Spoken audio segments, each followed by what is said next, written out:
Good morning, everyone. Welcome. I'm Claire Tucker.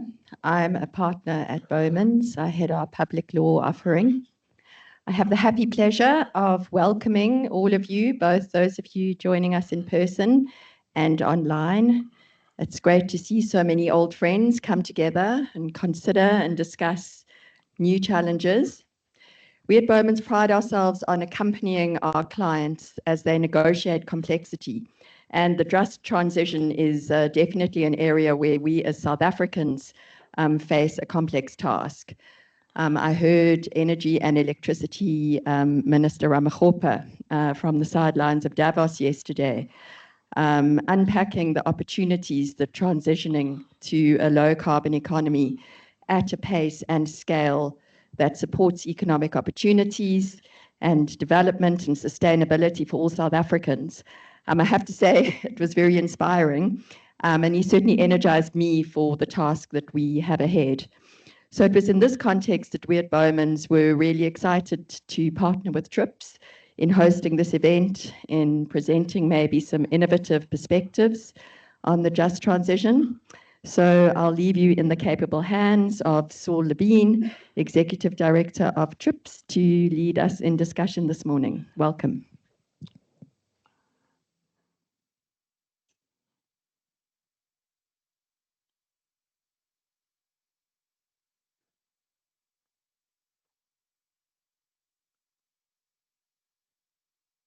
Okay, can you hear me? Have I done that right? Okay.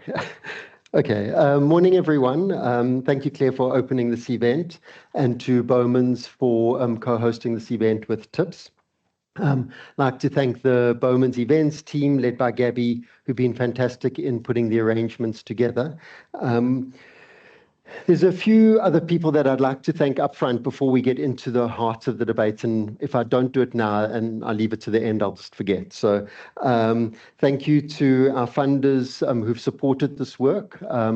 We've had a number, including the Africa Climate Foundation, and Salim is on the panel, the European Climate Foundation, BII, and the UK government have also given us support along the way.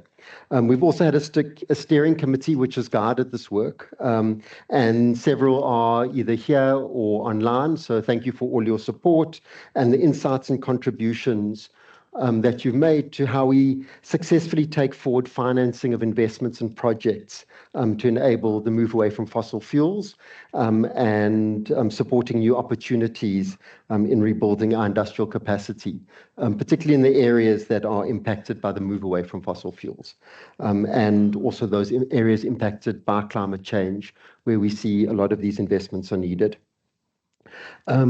Before I introduce our panel, and we have a great panel, so I'm taking inspiration from Trump, who throws in great every now and again, just to like get the audience going. So we have a really great panel.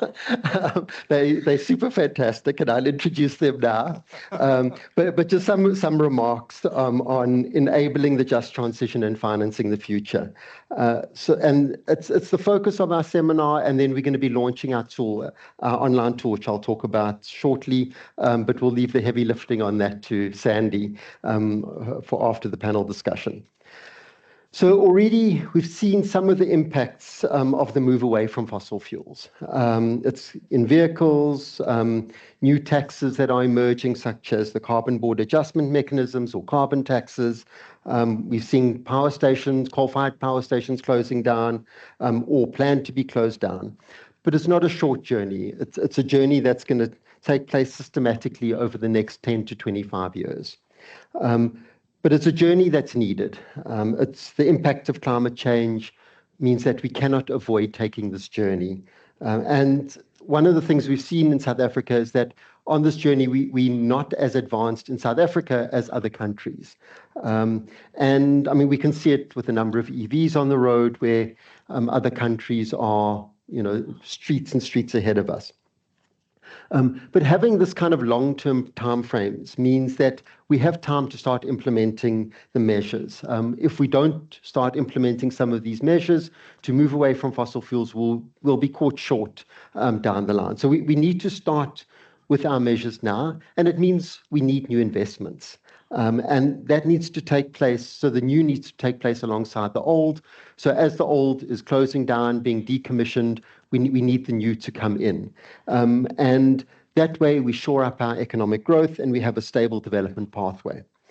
If we don't take these steps now, then over time, we see the firms closing down, we see worse joblessness taking place in our economy. So there is a bit of urgency in getting the mechanisms right, but we don't need to solve all of the problems right now, but we do need those measures in place. Getting it right, though, requires a partnership. And that's a collaboration between government, the private sector, and the labor unions, and collaborating in a way that supports the change that we needed. And government, and we have government rep on our panel. We won't throw too many hard questions his way, otherwise he won't join our future panels. But government has an important role in sending the right signals and creating the environment in which the private sector are encouraged to make long-term investments in the economy.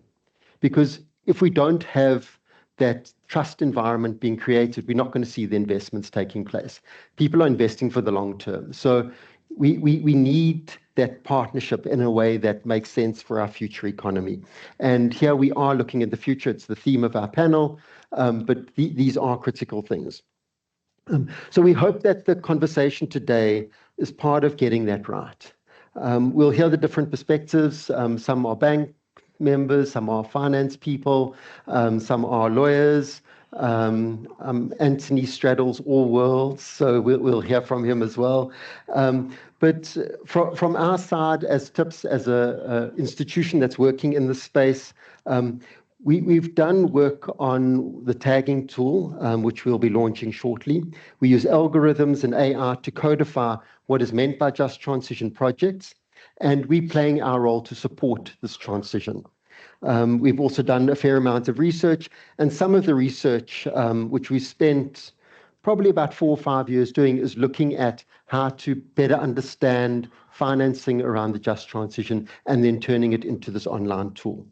And we'll hear more about it from Sandy, who has spent many years looking at this. And we've had to build it around understanding South Africa's unique context, because we can't just take something from another context and say, okay, these are the formulas or models or algorithms or processes, because we have a very different context. So we've had to build that into our understanding of what does just transition mean, and how we move it forward in terms of financing it. So we have these parameters, and we've built quite a sophisticated approach in evaluating just transition in projects and investments. And after we have the launch, and there's a great video that we'll see, it's really great, it's super great, it's the best video I've ever seen. And we're then going to have an opportunity to interact in the foyer afterwards with the tool during the lunch that we've arranged. Okay, our panel today is Rudy Dix from the presidency. I'm not going to do their full bio. You can probably find them on LinkedIn. And then after this meeting, he'll have 30 LinkedIn connections to ponder. So we've got Rudy Dix from the presidency. We have Salim Fakir, who's the CEO of the Africa Climate Foundation. We have Jared Moodley from First Rand, and he was previously seconded to work on JETP in the presidency, so he's had some experience in some of these financing issues from both sides. We have Anthony Costa, who has many hats, but his last role is being seconded by Nedbank to work on the B20 business group, and he was previously seconded by Nedbank to work in the presidency on investment issues. And then we have Alan Luta, who is one of the senior partners at BOWMANS, who works on banking and finance and infrastructure. So we have an interesting panel, lots of interesting questions that I'm going to throw to them. I'm going to ask them first to spend about 4 minutes just giving their insights on this topic, and then I'm going to put some not so difficult questions to them because we like them. And then we're going to open up to the audience for you to ask questions, and then those online, because of the nature of the meeting, we post your questions online, and then they'll come through to me, and I'll have to read them out. But please do ask questions online. We will engage with them, and if you've got questions in this room, please note them down for us to ask at the after we've had some inputs. And then at the end of the session, we'll have a 1-minute wrap-up from each of the panelists. Okay, so let me start. Should I just go in order like this? This one no one wanted to share. They were all like trying to get to the other side. Alan managed to get in first. Okay, so let's start with Jared. If you want to just give your insights in 4 minutes on some of the key issues that you see, and then we'll go through the panel, and then I'll ask a couple of questions. Great. I think you need to turn the mic on. There's a button in the middle. What I did. It's on. Okay. It's on. It's on the screen. Okay. That's right. Can you hear? Morning, everyone. It's better. Yeah. Yeah, so thanks. I mean, I think just quickly, from my perspective, when I was still at RMB, I got up one morning and I heard about this pledge from various international countries to support South Africa's energy transition. And I mean, being a deal maker at the time, I just thought, here we go, a massive super deal coming up. You know, we need to come up with ideas as a bank around how do we get this funding to be channeled in the most effective way, you know, leveraging a host of different structures. And I've said this before at a few other panels, but I think, you know, just to look back and appreciate the posture and stance and direction that the government of South Africa took on that was a lot more strategic than just one deal. You know, it was clear with the development of the Jet investment plan that this is not just a simple transaction. It is a fundamental transition that we need to consider the various elements and how that impacts the development plan of the country. And you see that coming through quite clearly in the Jet investment plan. But being a financier, when I joined the Jet PMU, I still thought I'm joining to, you know, structure deals and get capital flowing. And again, I had to realize and appreciate some of the challenges that come with systemic planning. So on one level, you have to deal with a host of expectations from, you know, several constituents. On another level, you have to deal with the fact that institutions, public institutions, were going through a period of strengthening. They were in a relatively weak position. And so that meant that the absorptive capacity for this funding wasn't where it needed to be. And so we developed something called the implementation plan, which was really important because it started articulating to stakeholders in the country and internationally that putting this investment plan into play and implementing it will take a huge effort of getting different actors in the economy to collaborate and work together. I've been very impressed with the progress that's been made, and I think we're in a much stronger position now than we were when I joined the PMU, which is why I've gone back to the bank. Thanks. I said to him early on, he doesn't look as rugged. His hair is nicely. It's a bit echoing over here. Yeah, let me turn this one off. He doesn't look rugged. His hair is nicely clipped. And look at that snazzy suit he has, right? So he's become a banker again. But I think it's really important. I like the subject because I think the matter is quite an important part for us. So from a government perspective, I mean, the way we've always approached issues around just transition is as if it's an add-on. It's a bit of echo, yeah. Can I put this off? Can you put it off? It's fine? Okay, yeah. So what we've always, you know, I recall a few years ago when we were trying to pull together a more coordinated approach from government. I'm so sorry, guys. Okay. Around a more consistent and clear and succinct policy from government on how we deal with transitions and climate. It was an interesting conversation because we were presenting to cabinet, and there were 4 different departments, one included an entity, presenting very different views on how we see that. And so the culmination of what Jared had spoken about is the just energy transition, and the offer that was made by the international partner. And that sort of helped us in succinctly looking at the just energy transition investment plan, and of course implementation. It's quite important for us to focus on it in a way that I think is part of our growth narrative. So that's the most critical thing, that we've been able to look at it not only just as a sort of add-on, but quite importantly that it is part of how we develop economic growth. And that's central in the pillar. So when we look at industrial policy, when we look at various elements of our ability to be able to ensure that when we talk about industrial policy, that we put that at the center, because sustainability and climate is quite important in our growth trajectory. And so that's quite pertinent. So I'm really happy that, I think some of the stuff that we've referred to is a sort of, and we'll unpack it later on, is the sort of 6 pillars that we think are quite important. And that's pertinent to this discussion around how we mobilize private capital, around what are the areas that we're able to use and harness in either municipal infrastructure, in electricity decarbonization, in skills development, for instance. In the province, Mpumalanga province, that has 13 of the 16 coal power fire stations, and would have to transition. What would be the areas of economic opportunity in those particular areas? Transmission, for example, and how do we harness that? So those are quite important areas.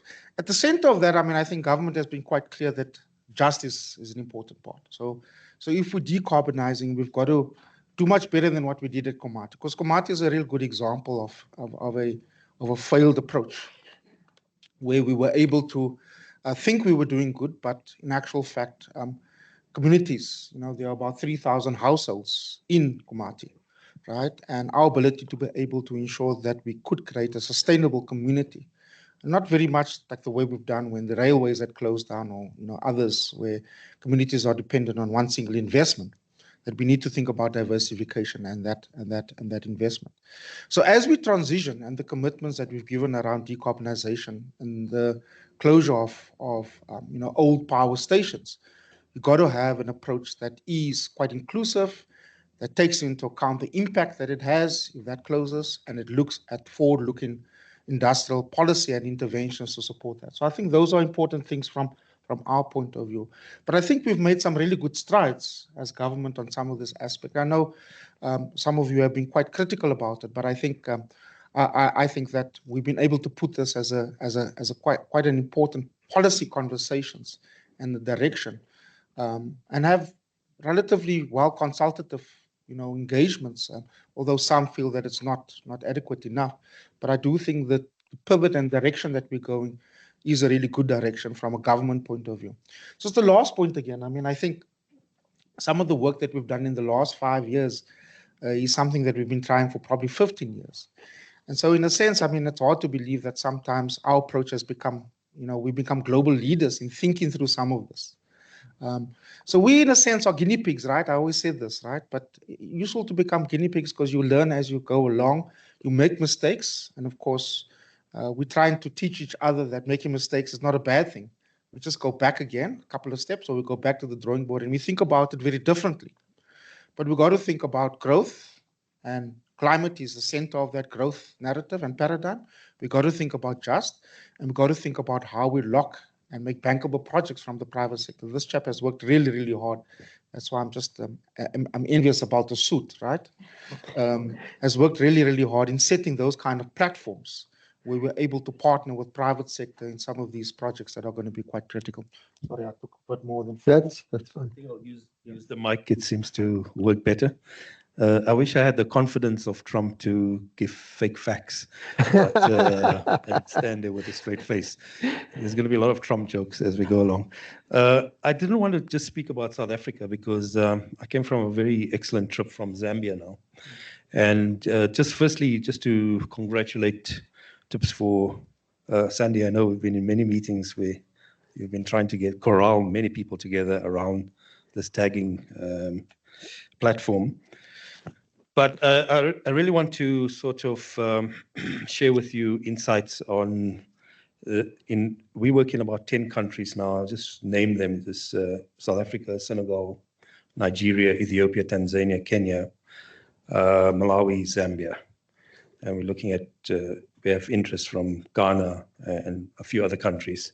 And there's a particular trend that's emerging around mobilizing of climate finance. They don't necessarily all call it transitions. And sometimes transitions doesn't work in other countries. That's not really the language that works. And it's a marked shift. And I think the inspiration does come from the JETP in South Africa. People are seeing there's a different way of mobilizing climate finance that can support mobilizing private domestic funds and international. There are lots of challenges around this. Not all of them will succeed, but it's very important for us to recognize the shift, because a lot of previous climate finance was very project focused. It was part of a donor soft power diplomacy. All of that is being cut now. And it was very difficult to unlock funding from vertical funds like the Green Fund, the GF, etc., and very mitigation focus. What was also missing was that it wasn't aligned to the development and economic needs of a country. It's very small scale projects, pilots, no real scale up.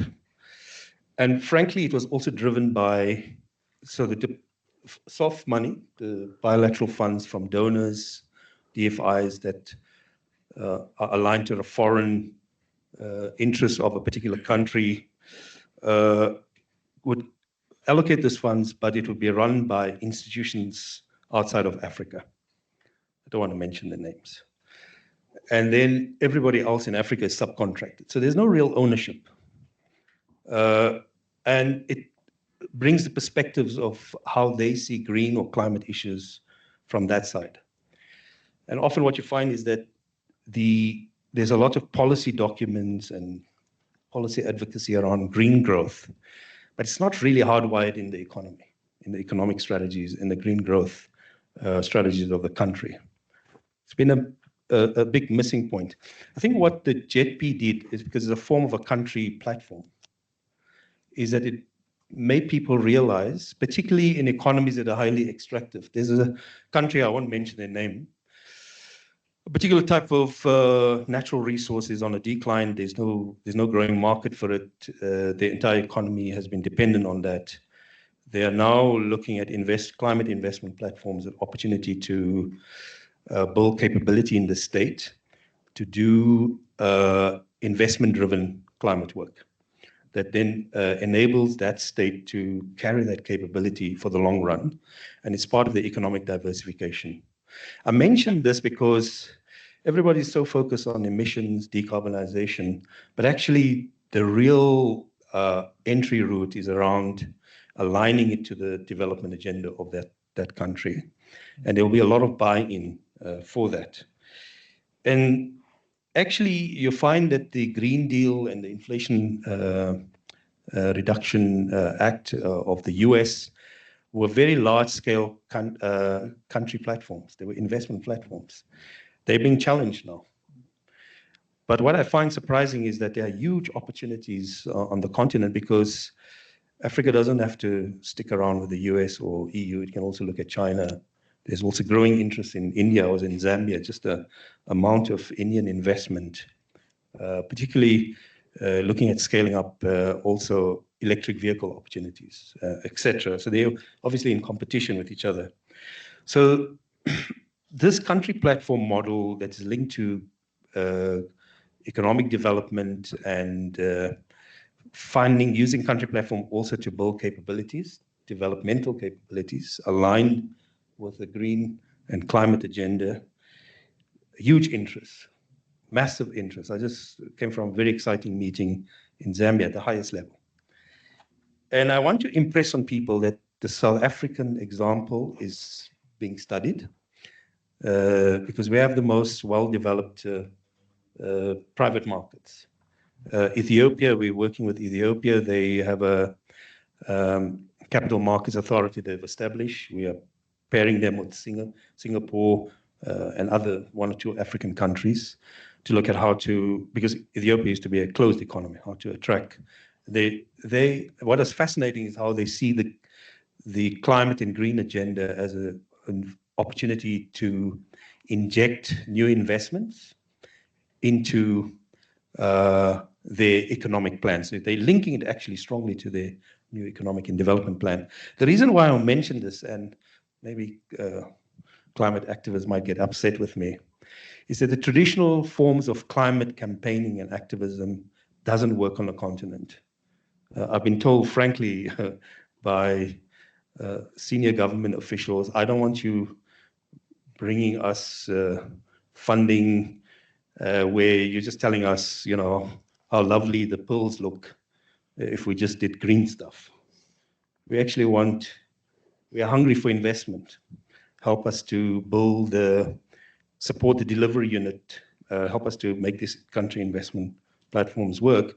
Because even if they told us what to do, we don't have the funding for it. Our fiscus can't carry it. We have huge debt.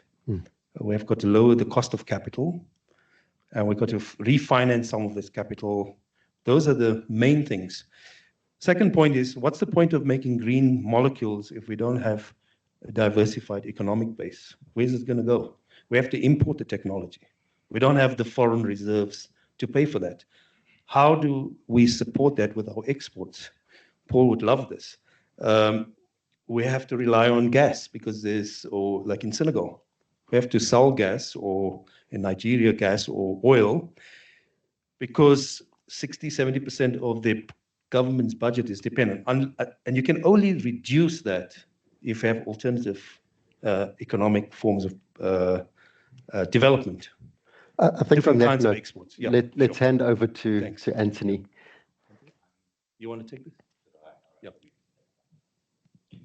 Thanks, Saul. And I think, as Claire said, it's great to see so many old friends here today.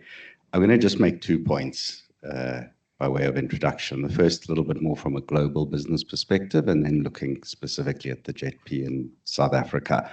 So the Business 20 is the platform for business of the G20. It's what's called one of the engagement groups.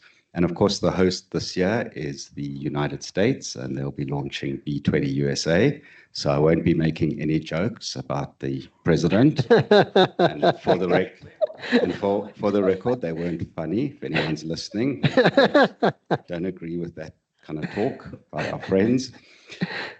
But we were struck by the appetite by global business to participate in this process, and also the openness to talk about energy, climate, and transition in a difficult moment, including businesses from the US, when the new administration had also already made it clear that it was quite hostile to this kind of language.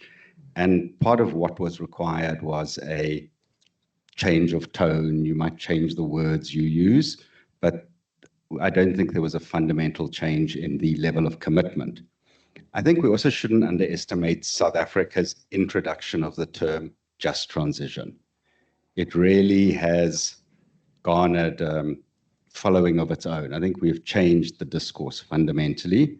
So we called our energy task force, looking at policy, energy mix and just transition. And we had businesses from Saudi Arabia, China, the United States, Europe, all of whom could agree on the fundamentals and the fact that it was important to decarbonize, and they might not agree about the pace and the mechanism, and that just transition was an important component. So I think we shouldn't lose sight of that. Moving on to the JETP itself, I think there are challenges, and we'll talk a little bit about, where the private sector, I think what it needs to invest in terms of a JETP. And one of the essential complications lies in the structure itself, that it's not a single financing mechanism with clear rules. It's got one partner who's withdrawn. It has a government minister who recently said that he doesn't believe the terms of the loans are attractive and we don't need it.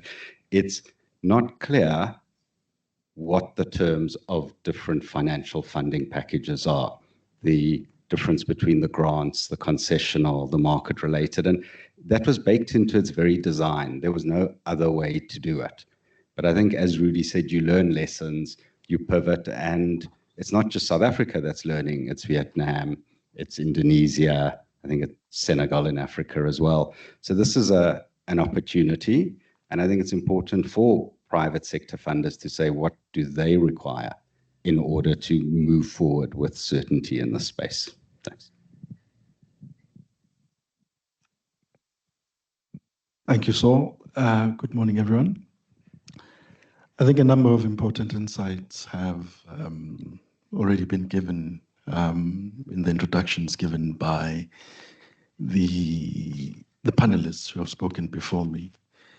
I'm going to park my professional capacity for a moment and approach this discourse, touching on some of the elements that Anthony touched on and that Rudy touched on,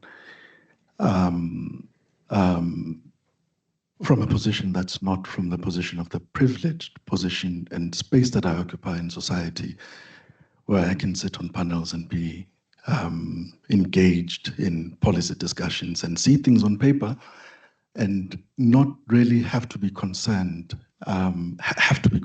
but it is not imperative that I be concerned about the impacts on the day-to-day of some of the implementation of the things that need to be implemented to achieve transition. I want to reflect a little bit on the three elements of the JET. And I'll start with the observation that without energy, there's no life, right? So energy is fundamental. And then societies cannot survive or support their people without an energy construct that allows the creation of sustainable livelihoods for people across all of the strata of society. And we are where we are, and where we are, our energy construct has historically been developed around a carbon-intensive source of energy, and indeed the transition part of JET talks to the technological part, which is the part that occupies the discussion most of the time, which is moving away from these carbon-intensive sources of generating energy and moving to cleaner sources, particularly, and the discourse has specifically been moving to renewable sources of generation, which is good and important because it is imperative that we solve for the pressures that carbon-intensive sources of energy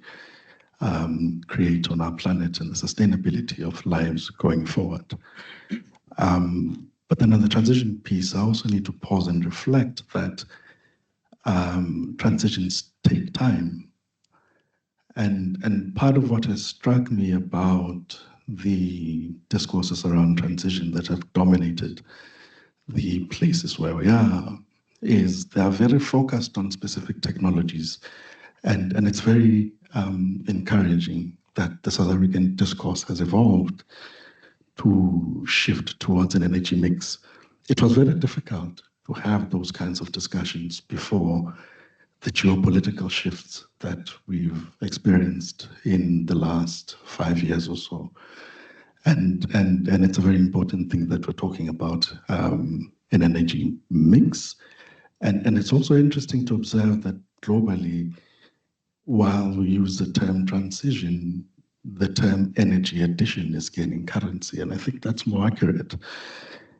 And I want to move to the part that I'm going to, and Rudy touched on it, and you touched on it, and it doesn't surprise me that it would be the South Africans would be conscious and deliberate about saying we need to think about questions of justice in this transition. And in that context, I'm going to tell two stories. The first story is a story of a man that I was privileged to know. His economic life started probably in the 20s, and this is in the aftermath of the land dispossessions. And he started life as an indentured servant. And one of the most impactful things, which to this day when I reflect on it still causes a degree of pain to me, is that he said, and I'll say it in Sesotho now translated, and I said it to someone this morning, he said, so he was a servant for people, and he would milk their cows, but he would not drink the milk that he milked for them. He would have to scrounge to find a way to live. As life happened, he found himself in the coal belt in Witbank. He came from a large family, and the conditions of the family and the impact of the land dispossessions were such that their life was insecure. So he came to the coal bank in Witbank, and there he was able to begin to have the possibility of having a living in the coal mines. This living enabled him to then start to support his mother, and this is a very common story in this country, let's not lose sight of it, to support his brothers, his sisters, to take them through school. Some of them went to tertiary. And at a later stage in his life, in his early 50s, he was now then able to start his own family. He had 6 children, all of them without exception. They went to school. And one of them even became an engineer, PhD, and all of those good things. In that story, there's a story of how that resource, which was critical to the manufacturing boom post-World War II, and that's a period in which he's starting to make his life, and also to the industrial society that South Africa became in that period. It was in that context that he made his life, and it was in that context that he was able to sustain many lives, who in turn were able to sustain many other lives. The second story I want to tell about the question of justice, and I tell these stories for particular reasons. The second story I want to tell is about a woman who would wake up every morning and have amagonya, fat cooks. And she'd set up a stall along the road to a power station. There she would sell those amagonya and amakip corn flavored things and sweets to a very predictable and reliable market, which allowed her, with that very limited source of income, to sustain livelihoods, to take children through schools, to support them, and to help them build their own lives. That power station was a coal-fired power station. I cannot help when I hear discussions of the just energy transaction focused on the closing of Kobati Port, closing of power stations very quickly, to have a pang of worry. And I think it's important, particularly from the South African perspective, not to lose sight as we talk about the technical side, the financial side, of the impact on livelihood that comes with these accelerated transitions.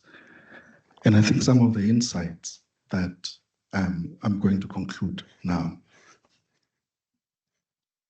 We cannot afford not to be deliberate about what the just energy partnership, what just energy transition means to us and how it translates into practice. We cannot afford it because, and this is the second insight, mistakes are counted in livelihoods. It's not like, oh, I spilled some water, I'll wipe it and we move on. Mistakes are counted in lives and livelihoods. So the responsibility is weighty, and it must inform how we approach these energies of transition over time in a way that enables us at the end of it to still have a society that is functional and that has the possibility of doing that thing that we've been speaking about and hearing about from policy circles from a very long time, which is putting batho pele, people first. Those would be my opening insights on. Good. Thank you very much. So we've had some very insightful and important comments from our panel.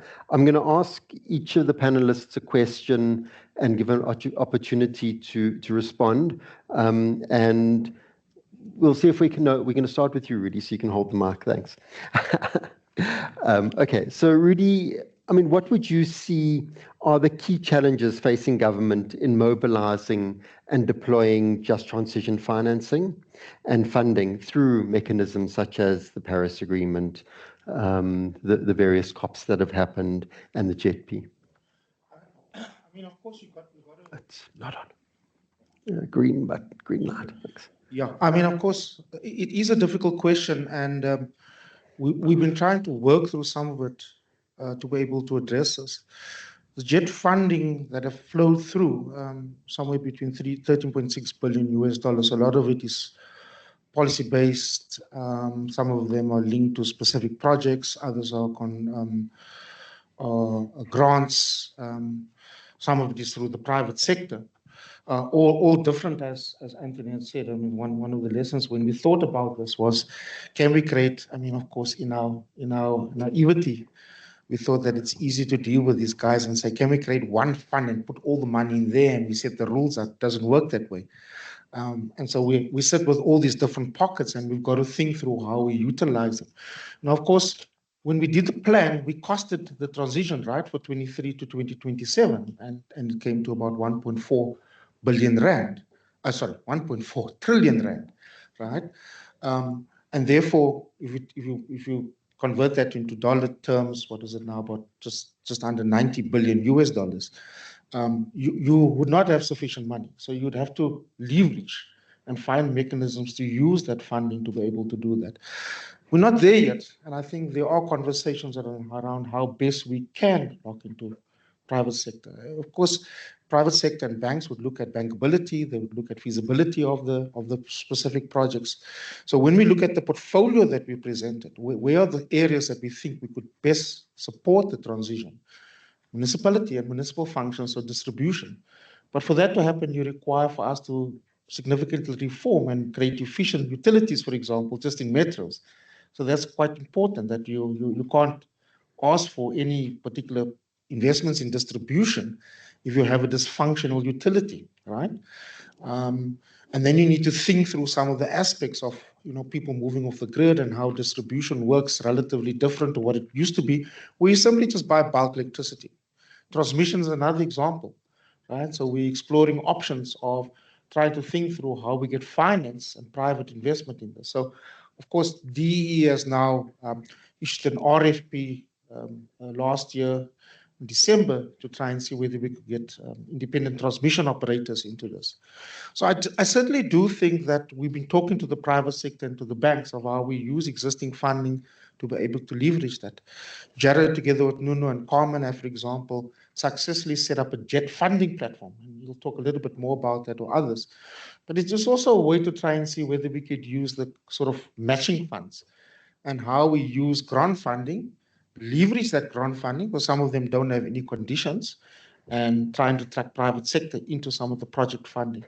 Others are very difficult because, skills may be an area, but if you talk about transition in Mpumalanga, it's very difficult for them to say, what is it that we're funding?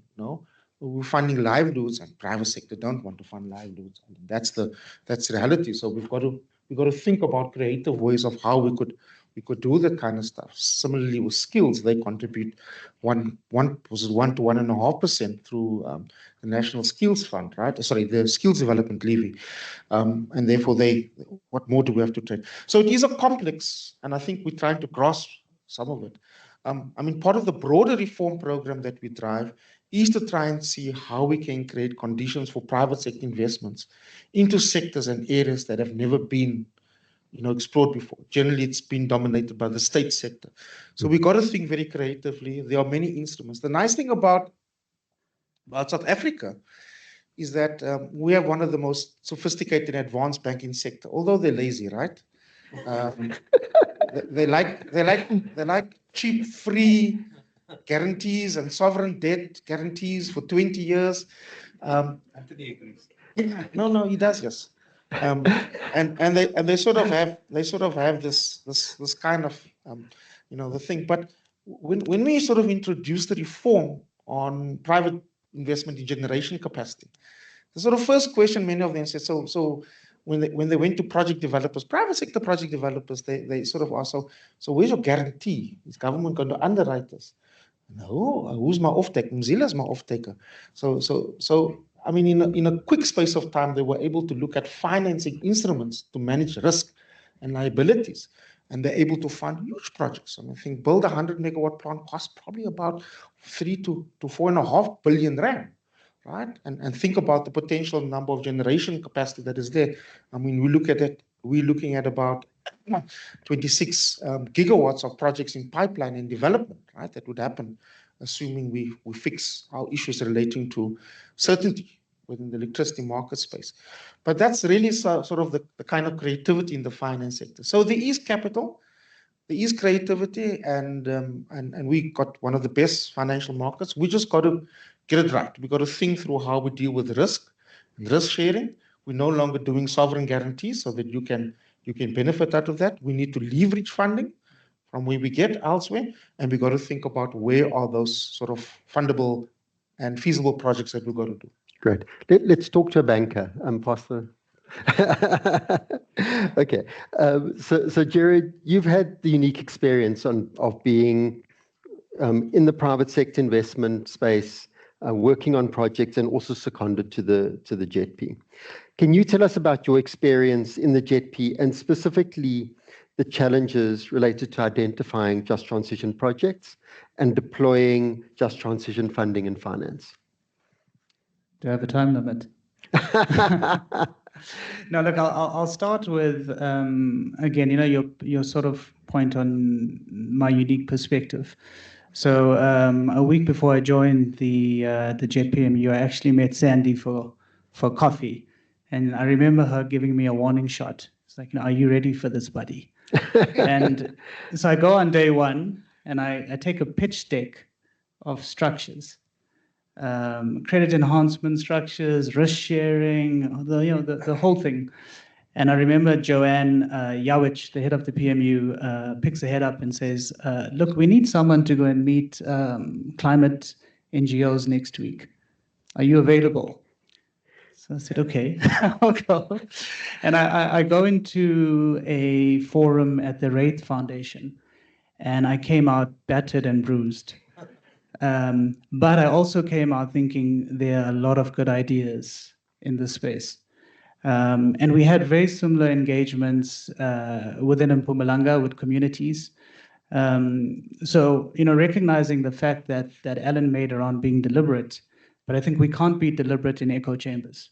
We have to find a way, we have to find mechanisms to go out and engage with the potential and the ideas that are being generated in communities that are living the just energy transition right now. As Rudy mentioned, we developed the JET funding platform, and a big reason for that was how do we find a way to access these ideas, and then find grant funding to actually get those ideas off the ground. And we've made good progress. And I think just to share Komati, because you brought up Komati, I think the funding platform in its design was able to identify projects within the community. We were able to get in the likes of the IDC and the Social Employment Fund to go in there and do work.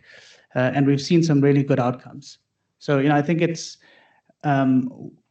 important to realize that whilst we do need to be deliberate around the risks that we introduce to communities, we also need to be excited about the opportunities that come with this energy transition.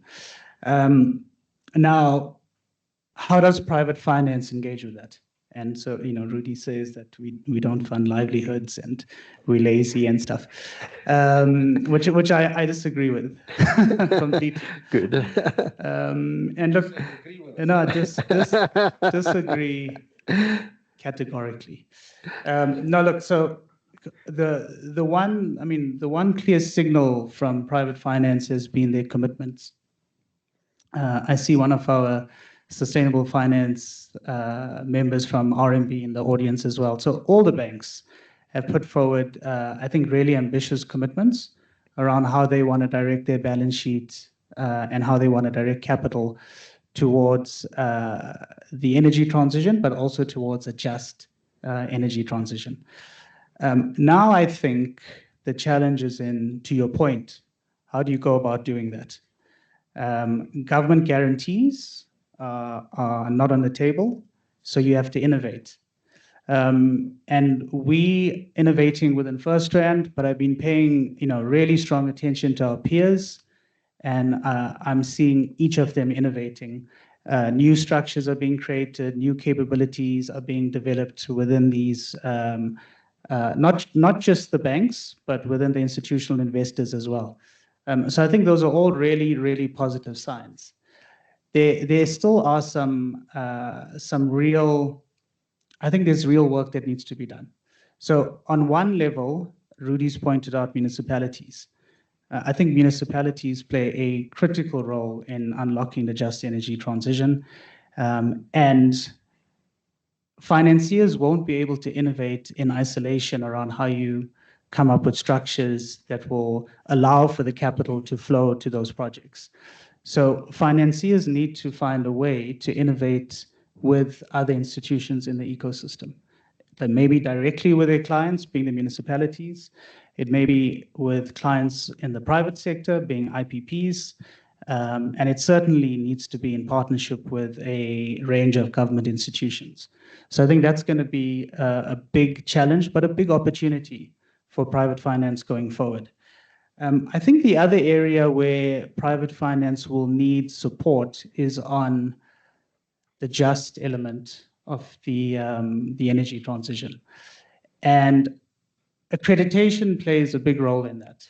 So if you look at the levels of capital that banks and institutional investors have directed towards the green economy, they leaned heavily on ICMA certifications, on EDGE certifications, to feel reputationally comfortable that they were actually investing in green investments. I think that type of accreditation framework is going to be a lot more complex when it comes to the just energy transition, because you have to think country context, and you have to think regional context, and you have to think community context. And so I think for me, the tool that's being developed is really exciting in that regard, because it starts setting a roadmap around putting out common language and getting different stakeholders, communities, private financiers to start engaging with this common language and start making it more fit for purpose. I think the final point is a number of these just energy transition transactions, some of them, and hopefully more of them, from a pipeline point of view, will be big quantums of capital, billions and trillions. I think that excites a lot of private financiers. But a lot of these transactions will be small in quantum. So there needs to be some level of aggregation, again, within firms and across private finance firms around how they are able to meet those financing needs effectively. Thanks. Okay. I think we'll have to pick up on the aggregation issue in the later discussion. But yeah, let's go to Alan. So with your legal hat on, you working on these kind of deals. You seeing all sorts of things happening. Are we seeing new things emerging, or is it the same kind of infrastructure deals as in the past, or are we seeing some of them linked to this transition, and are just elements built into what you're seeing? And I was interested to hear your personal experience in understanding that the just component, because that's important when we take a step back and not just wear our legal hats, but also our own perspectives. Thanks. Firstly, I just want to observe that we're in a very green building. So I'm proud to tell you, certified green building, all of those good things. In response to your question, absolutely yes. The last decade and now looking forward has been a thoroughly exciting time in that respect. And in responding to it, I'm going to pick up on some of the points that were made by Rudy and Jared. The government programs, the REAP program was absolutely revolutionary when it started, and it was absolutely essential at that time that you have a measure of government support to engender confidence in that market. That has probably been one of the most successful auction programs in this whole continent, and that has delivered. I don't have the specific numbers, and I'm not going to go Trumpian on you in that respect. Significant capacity that has contributed to renewable generation capacity. And there have been multiple rounds of that, and I think now in the seventh, and of solar and wind, and we've got other ones, and we've had a few rounds of batteries as well. So it's been a very exciting time in that respect, and that's very important. The other, and that was the thing that drove like a massive liberalization of generation in this country, and that was very important. But the other thing that happened in the last 5 years was private projects that are funded with private capital that are not dependent on government support. The banks have not been sleeping. The developers have not been lazy. There's been significant risk appetite in an uncertain environment, significant deployment of resource and continued deployment of resources in private projects without government support. You've also seen the nascent emergence of a trader market, and there's some exciting developments that are happening now that I won't bore you with that, but it's very important if you're interested. We're right on top of them. One of my partners, Felekis, is a leading authority in all of these things, but we'll get to that another time. And our experience suggests that there is a lot of innovation, a lot of confidence, and putting money where mouths are. When it comes to the specific jet pieces of it, I honestly don't know what those specifically are yet. But what I do know is that when it comes to the technological part, large-scale renewable generation technologies, and also on a smaller scale on rooftops,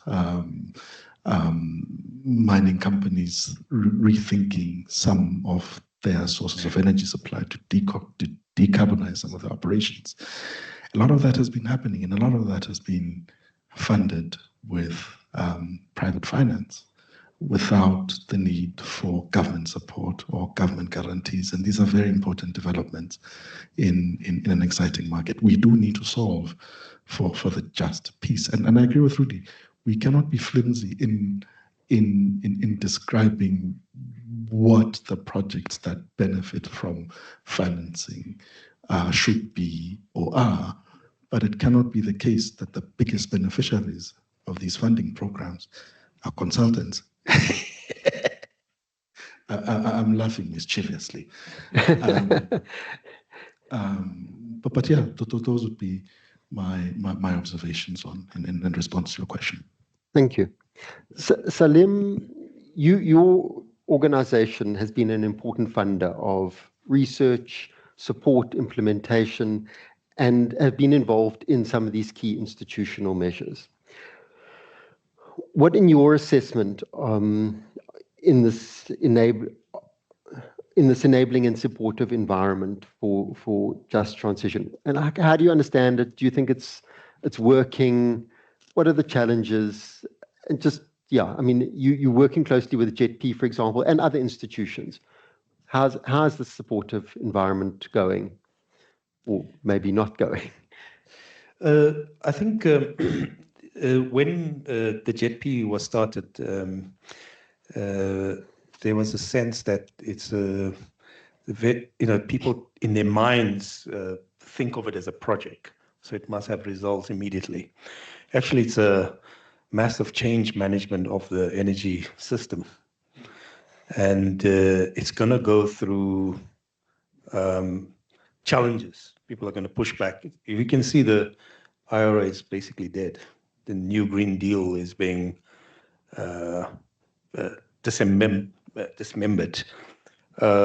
So, in fact, we're making probably better progress because there's a consistency from the political side to keep it going. There are challenges. So when you think of it outside of a project, then and a change management of the energy system, let's not call it a transition, you've got to build the capacity in the state. For example, I don't know if Rudy wants to talk about it, but we have a lot of funding for investment in the projects, but the actual team implementing it don't have secure funding. And seasoned ex-officials who come with lots of capacity. And we find that's a very strange paradox of the whole thing. There's a huge amount of funding for grants, over 400 million. You have billions pledge. The core team driving it don't have the core support. And as the scope of the work changes, there are different kinds of skill sets that have to be introduced. We don't use a lot of consultants. We try to build that inside the JETP unit. And that is and I hope that over the long term that these sort of innovative implementation structures, we're seeing it around many places like project delivery units in Malawi, the public-private dialogue forum in Zambia. There's this interest in Botswana to set up something. These are ways of housing capability, and it's a quasi-state. It has to be a little bit outside of the state in order to not avoid the PFMA, but to avoid the bureaucracy. There's a lot of internal dynamics. So in order to get the delivery going, you have to find a fast-track way. But that fast-track mechanism needs 5-year windows of support, and then you build that into the state budget. I think that's the challenges we see. So loads of money pledged, but people forget there are people, the core expertise is needed to implement that, and then there's no funding for that. I don't know, Rudy, if you want to say something. Okay, thank you. Anthony, just thinking about the investment side of things, South Africa needs international investment. We need more domestic investment to support economic development. How would you see the just transition financing as contributing to that broader investment in the country? And it picks up on what Salim was saying about the drivers that the Zambian government and other governments in Africa are thinking about. So in the B20 work on energy and finance, we looked at the infrastructure funding gap, and X $1 trillion and 600 billion of that in Africa over the next 10 years or so. And, the numbers, as Rudy said, call it $13 billion of JETP in South Africa. It's a drop in the ocean. We know what the South African number is. So you have to leverage private capital. I think we definitely have had success, and Alan referred to the REAP program. So that is private capital, because we've got a large pool of long-term capital here investing in renewable energy for some time. The constraint, and you don't need any concessional funding there. You don't need JET funding. Transmission is critical. I think we've recognized the fact that you can't bring any wind on in the last round or the last 2 rounds. and there's an innovative scheme around the independent transmission program. It's essential. There's like a noise here. I couldn't quite hear them. It's essential that succeeds. And I think that, getting that right is critical. I think also then the JETP partners through their individual units, partnering with developers, funders to find innovative mechanisms. Rudy's not wrong. Bankers are lazy. Everyone's lazy. You will take the easiest route out. And you'll only look for an innovative approach and solution if there's no easy money to be made. And I think that there is no easy money to be made in this area, but it requires cooperation between the different partners and the actors. So just recently, FirstRand announced, I think they'd received $300 million in funding from the Europeans, DG, FMO, and someone else. I don't know if that counts as JET funding or not, but what's that going towards? How are FirstRand using that funding? And I think that's the question that'll need to be asked of the banks by their funders. And so the actual providers of capital have a key role to play, working with the banks who then deploy the capital, the developers, and obviously government on the other side.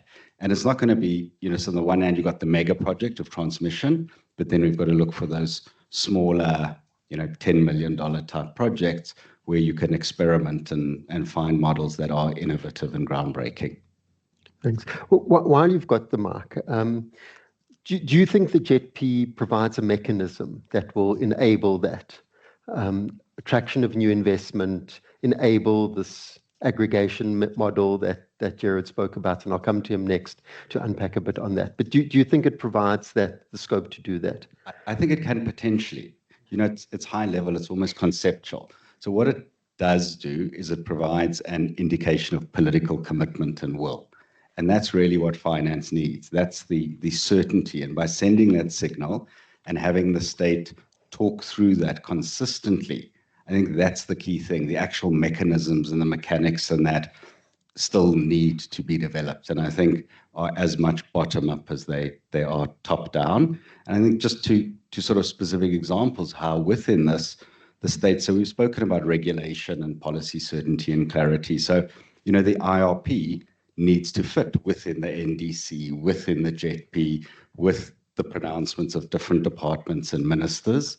You also need your financial regulators to align. So there have been recommendations made around Basel III rules and capital rules for infrastructure lending, but the SARB also plays a critical role, as does National Treasury, on fiscal stability and lowering the cost of capital, because it's not just the cost of capital from the lenders to the project, but the cost of capital that they in turn receive. And South Africa's yield curve and long-term borrowing costs are, a fundamental obstacle to this kind of long-term investment.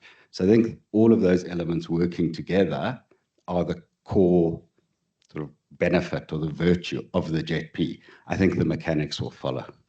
Okay, but let's pass the mic to Jared, because I want to get some of the mechanics. And Jared, you are for hard work. So tell us about the mechanics and the aggregation that because it's not easy. It does sound like hard work to get these things right. Do you want to give us your insights on that? Yeah. Okay. So I'll start with the, call it the infrastructure, the systems infrastructure that exists across these private finance institutions. I think it's really, really important that we find an effective way to leverage that, because I find that the sort of finance infrastructure in public sector has been built for a very different reason, right? So an example of that is when Treasury deploy monies to various government institutions, local government, national, provincial, etc. It's often grant money, right? As a financial instrument, it's grant money.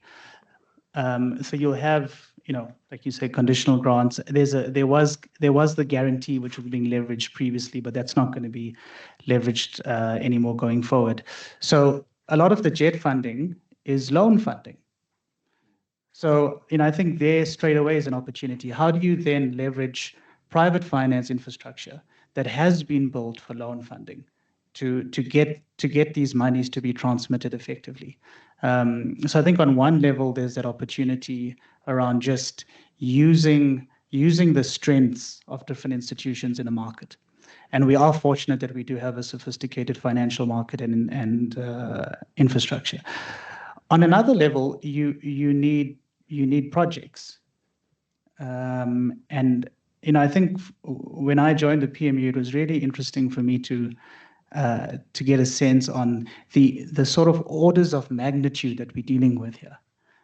So if you look at the amount of transmission that needs to be built out in terms of kilometers relative to what Eskom built last year, it's not 2 times, it's not 3 times, it's like orders of magnitude. And so I think in that context, we need to start thinking around how do we move from innovating within sectors to actually innovating together. And look, I think REAP was a really good example of that, where the government innovated, and then private sector was able to innovate. The banks in that context were able to sort of provide capital and solve for liquidity, et cetera, et cetera. We need to start really being a lot more ambitious and start thinking bigger and coming up with ideas similar to REAP. I think REAP in itself won't be enough to sort of unlock the investment opportunity, not just for this country, but for the region as well. And let me be a bit more practical on that, Saul. So we can, at FirstRand, we can go out and engage with international DFIs. We can source funding, and we can go and transmit that funding, in my opinion, really effectively to our different customers and different products. I think that's good, and we can get better at that. But we're still innovating within our ecosystem. We need something fundamentally different for us to start getting to the scale that we need. And what I mean by this is we actually need to find mechanisms for public sector, for private sector, for civil society to start innovating together. And I think we have huge potential in that regard, because from what I saw, we have incredible talent in our private sector, we have incredible talent in our public sector, and we have incredible talent in civil society. So I think the opportunity is there. I think we need to start thinking around institutional cohesion. We're really good at working together when there's a crisis. We need to start finding ways to work together around some of the opportunities that are available for this country. Now, one more point on sort of aggregation that I think is going to be important, following my direction of thought is, let's take the credit guarantee vehicle, for example. I mean, I'm hugely excited by it. I'm not exactly sure what the status of it is, but it's sending a message that government is willing to co-invest alongside other investors to achieve certain outcomes. Now, I know for now it's being structured around DFIs, so really a form of public sector institution partnering with the government of South Africa. But I hope in time we can start investigating vehicles and structures and entities where private sector can jointly invest with public sector for really deliberate outcomes in the context of not just the just energy transition, but infrastructure as a whole. Okay. Thanks. Salim? I just wanted to share insight on Senegal and Nigeria. With Senegal, we have a JET-P delivery unit being developed, and in Nigeria, a couple of years back, the former vice president came out with the energy transition plan. Actually, they were looking at commitments of about 10 billion, but that was not a very realistic figure that could work. What we've done alternatively in Nigeria is actually start with the mechanisms. So we had, for example, the Nigeria Investment Authority. We helped them set up a fund, and that fund is looking to be capitalized at around 500 million. And Senegal is going the same route, starting at the top, but also setting up mechanisms. I'll tell you why they're doing it. Many of them are entering a new investment stream of work or new kind of asset class where there's a learning rate that's evolving in the finance market. How do you make these deals work? What kind of risk do you consider? how do you bring the profitability up, and what kinds of offtake agreements you need to sign. So a lot of these funds are starting to help the sovereign fund to begin improve the learning, enhance the learning rate.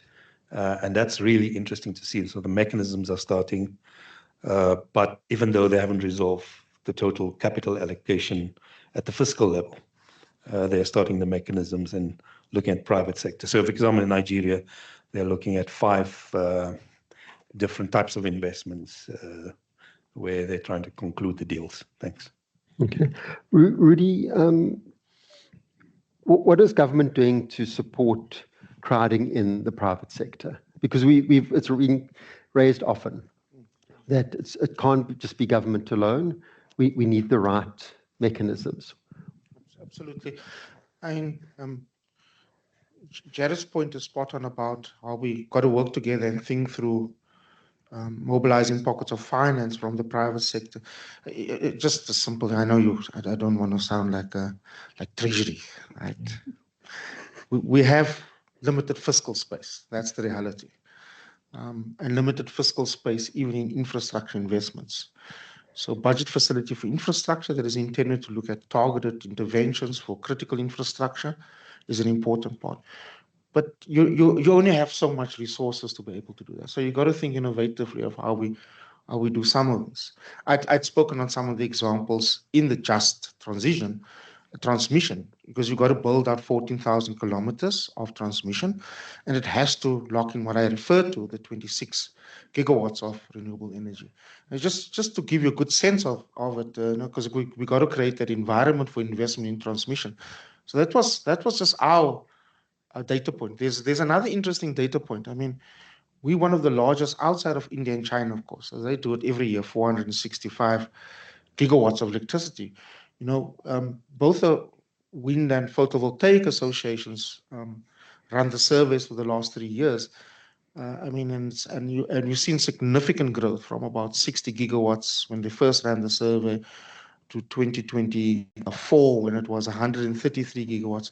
The survey indicates, and this is investments, projects in development. That's how they refer. I don't know what it means, but let's take it on face value. It means exactly that, right? And last year was 242 gigawatts. Now that's quite large, but those are stranded assets if you're unable to lock the grid, if you're unable to lock market development, for example, for them to participate in the wholesale market.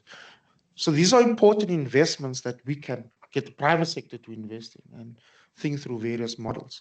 We've done some similar stuff in ports, rail, and in other parts of the electricity space. So, we've never done this, and we're thinking through concessioning and various parts of getting private sector involved. We got to go that road, and we got to sort of, shrug off the ideological kind of strangle that holds us. We got to be pragmatic and think through how we mobilize that. And there's been no shortage of investors, both locally and internationally, wanting to get into spaces that we've traditionally only hold as our own, where we've been able to mobilize state-owned enterprises to do that. Now, both of these, one talks about ports and rail and electricity, both of these SOEs are in significant financial crisis. Eskom is still under debt moratorium conditions, and they're quite tight. And Transnet, for instance, has a significant underwriting of guarantees where they're looking at high cost of borrowing and stuff like that. So I think it's a ripe conversation. It's not privatization. So just if this thing is public, it's not about privatization. It's being able to lock in private sector without us necessarily changing ownership, but for the ability for us to be able to grow the economy. Where there's inefficiencies in port and rail, private sector, we've seen in other parts of the world. We've got our own examples. We did that in telecommunications with mobile telephony, for example. We open up the market space, significant cost to all of us when we had a single sort of, Telkom. You still remember Telkom, right? And now we have a classic oligopoly in a mobile telephony space, but, cost of capital and rollout is quite high for mobile telephony, but it brings down the cost of telecommunications. And so every single reform we do, we see the cost been brought down when we introduce competition. So it is about price, it's about accessibility, it's also about ensuring that we can get growth and investment going. So there's a lot of opportunities, and we think this is really an area that I think we got to do. We're looking at these sort of investments, and of course, my comrades in the union movement want to hang me by a pole, right? Because they think this is quasi privatization. It is getting the private sector to invest. It's not privatization. It's unlocking that, and I think that for me is the most important part. So there are innovative ways. I mean, let's just use, I might just use this. I mean, we issued, for example, and I know it's part of it is sometimes jet, because it is about decarbonizing. If we want to, for example, have, the objective that we set until 2030 is to have 250 million tons from road to rail. Now that's an immediate, because our second biggest emission is transport, right? And that's road transport. So there's an immediate impact that if we shift, 250 million tons, we're now at about 176 million tons, just to give a sense. So if we move to 250 million tons of getting road to rail, and we invest in infrastructure, we invest in bringing up the network up to standard, we do overhead cables, we do the perways, signaling systems. That in itself has a significant impact on reducing carbon emissions on our road network. Who can do that? Because that costs quite a bit of money, 250 billion rand, to bring our network back up to standard. Private sector can do that by unlocking, for example, investments, open access, them operating on the network, access to port space as well. These are important considerations that we think through. The minister, for example, in transport will be issuing quite soon, quite a positive response. We issued a request for information on potentially concessioning some of the main corridors and ports. And hopefully in the next few months, 2 months, I think, April, we'll be able to issue an RFP and go to the market. So it's new. We're looking at it. We're trying to design it to make it bankable. But certainly there's a great appetite locally for funding of this. And I think we can use different models as we learn. Okay. I mean, Anthony's point about forcing them to be innovative is quite important, because they are lazy, right? I mean, who would not, no. Who would not in the reprogram, right? I mean, the reprogram ran its sort of sell-by date when it got to bid window 3 or 4, right? Because, I mean, for goodness me, 20-year government guarantee, off-take guaranteed, you make money. You make money in the 7th year, huge amounts of money, right? And then you suddenly force the thing through. Actually, there's no off-take. There's no 20-year guarantee. You've got to think about probably 6 months, and you've got to fund something, or 7 years. So this is quite an important part, and we've got to push that barriers. The fact of the matter is, and this is what I want to end on, so sorry, is that, what we have seen when we open up these spaces is that there's a disproportionate risk sharing, and that risk sharing falls entirely on the public sector. And we've got to think innovatively how we risk share, so that it's not the public sector that has to underwrite that, and it's us who have to underwrite that, and suddenly we've got to bail out this one and that one that comes to us and say, hey, we can't do this, can you please help us? The steel sector, good example of that, So I do think we've got to think through and engage quite robustly on how we deal with this in a manner that I think the reform program drives growth. We can see that. We can see what happens in the next 5 years. We can see that we can do a high degree of risk sharing. We can have innovative instruments, and we can invest in areas that I think are important. Okay. Alan, where do you see the biggest challenges? And how do you see the legal fraternities? You don't have to only pitch BOWMANS, but how do you see the legal fraternity coming in to help solve some of these challenges? Look, I mean, I think in terms of the biggest challenges, a couple of the preceding speakers before me have highlighted those issues like cost of capital, issues like transmission from a technological perspective, and potentially a whole range of other issues.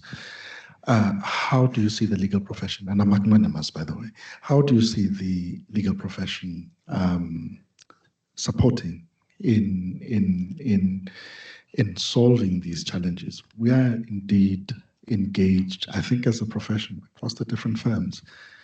I'll take the transmission example for example. It's been burning for quite some time. The constraints have been burning for some time, and as a profession with some of our clients, Claire mentioned earlier that we go where our clients go. We have been progressively thinking about how we think through conditions for them to start or to have the possibility of investing in infrastructure of that nature in a way that enables them to meet the imperative of having a return on the equity that they deploy. And to tag on to a point that Jared made earlier about thinking about issues in echo chambers, it took a long time, but those discussions ended up finding their way into policy spaces. And to talk on what Rudy has said, we are now in a place where there is a mechanism that is looking to solve for questions of developing grid capacity without putting pressure on the fiscus, and also importantly to tag on to a very important point of principle that was made earlier, which is to work in ways with our clients that realize that it is not only the profit imperative that drives what you do. You cannot only be concerned with privatizing benefits and socializing risks. You need to be concerned with sustainability in a broad sense. And that thinking has been happening. And also some of it translates across different parts of the profession into some of the elements that you've seen come through in what becomes a thing that then regulates relationships between parties, the contractual framework, the legal framework. I'll give examples in our context. I mean, in the public procurement program, that element of social responsibility is legislated. And it touches on those elements of just and ensuring meaningful community participation and that communities benefit. It's not the same. It's not legislated in the same ways in private sector projects, but you see developers and bankers each pushing each other to say, but we need to think about these things because these go to questions of sustainability. I think across the board, you have lawyers pushing through, supporting the financing institutions, supporting the developers, supporting the landowners, supporting the public sector, and battling things out with the collective objective of getting to the right outcomes. And it's an iterative process.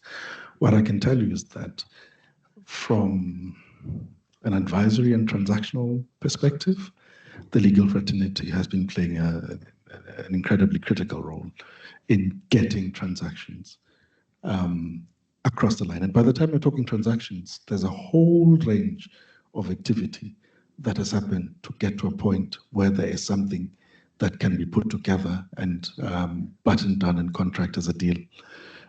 Whether in the public sector, where you've got public procurement programs, or in the private sector, where it's driven entirely by contracting, but that contracting happens in a framework which the regulators and the lawyers who need to think about how economic activity impacts the environment, questions of land, and all of those things. So I say it without bias that the legal fraternity is quite integral to these initiatives, to implement these projects and to get them to realization. Thank you. Okay, let's open up for questions from the audience. Are there questions? If you can raise your hand and introduce yourself.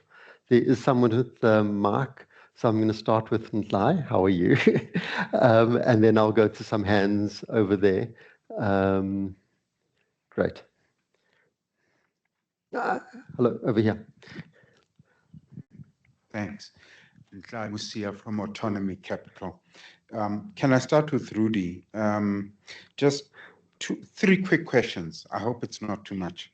So the REAP risk allocation matrix was done 15 years ago and signed off by NT. Hopefully you were involved in that process.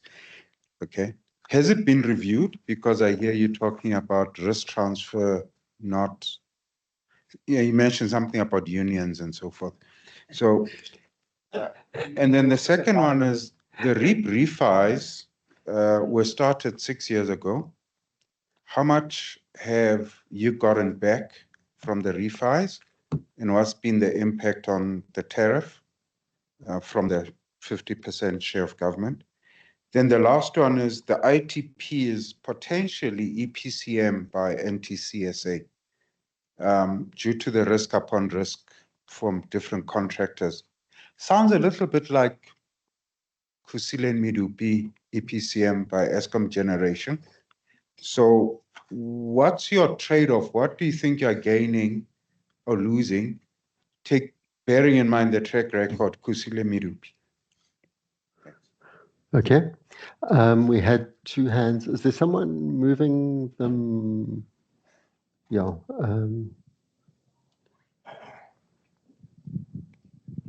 Thank you. Bertus Bierman from Bariremogo Water User Association. Just in terms of setting up for development of large infrastructure, have you considered collaborative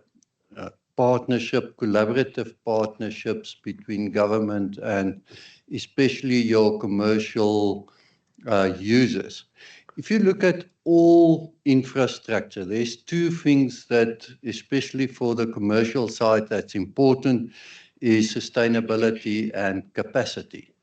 Where you can guarantee capacity instead of the money, they are prepared to come in big time. We have quite a large project at the moment, or program, on the water side, on a 50-50 basis with government. And I think the same type of thing can happen on the scales of, we're talking about 25 billion rand, and there's a possibility of an electrical or energy project or program in the same basis. But that could also help. Once you bring commercial in on a 50-50 basis where you ensure that sustainability is there because of your operation and maintenance going forward, as well as the payment by all users, which obviously then 50% mean the municipalities and all. So you include them all in that type of partnership. Maybe Rudy and Jared, if you want to comment on that. Okay, thanks. There were two hands over there. Hi, I'm Geraldine Morris from Carbon Trust. So it's a question for anyone who wants to answer it.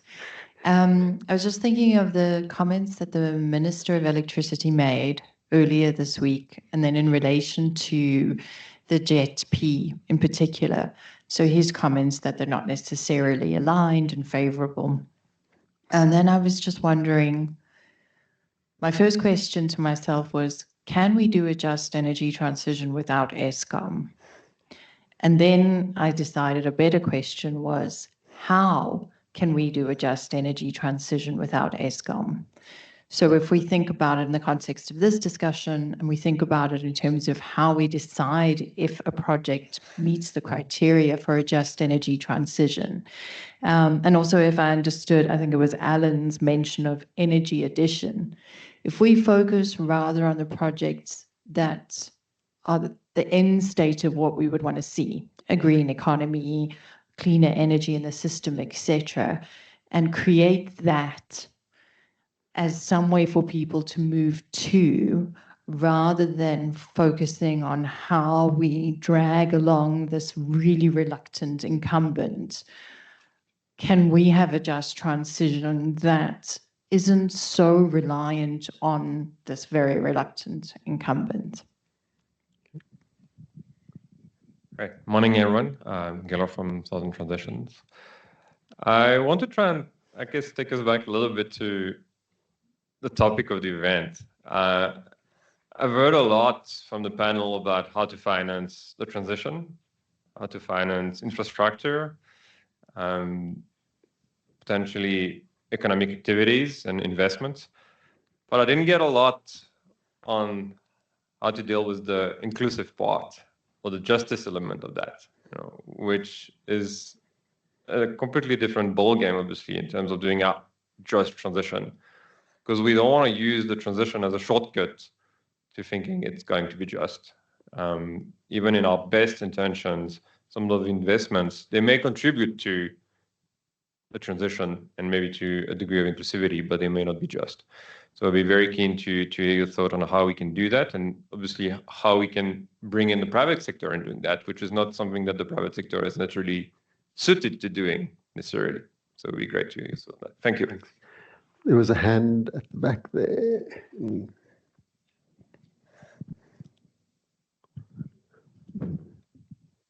Thank you very much. I'm Dexter King from Total Energies. My question is also to the board, is how do you see, firstly, triple P, it's widely used and we saw very success with the Gautrain, but under the PFMA, you can do a PSP, a private sector participation. How do you see the private sector unlocking that, particularly Eskom Green, which want to do 2 gigawatts in the next 2 years? How do you see that being fast-tracked under a PSP? Thanks. Okay, I'm going to open up for the panel to respond to those questions, but also we're slowly running out of time. So if you can answer any of the questions that were posed, but also your concluding remarks on the thing. So we'll start, you can go last. Okay, so let's start with Alan, and then we'll, it's because he wants to say you're lazy again. That's why he wants to go last. Okay, we'll start with Alan, and then we'll move along. Goodness me, there were so many of those questions, I lost track of them.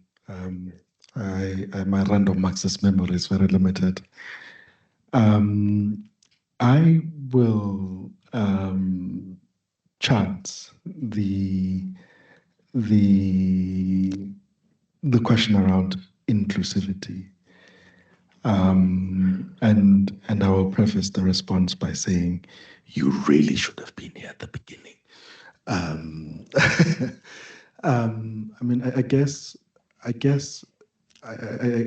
part of it is it's the element of it that in this context you cannot afford to ignore. And I think that one of the prescriptions I posited was you needed to be deliberate around how you get there. Insofar as the very specific components of it, I just don't have an answer for you, except that it is a part of it that you cannot ignore, and you've got to be deliberate in the steps that you take, and you've got to be deliberate in making sure that communities who are impacted are brought along. I spoke about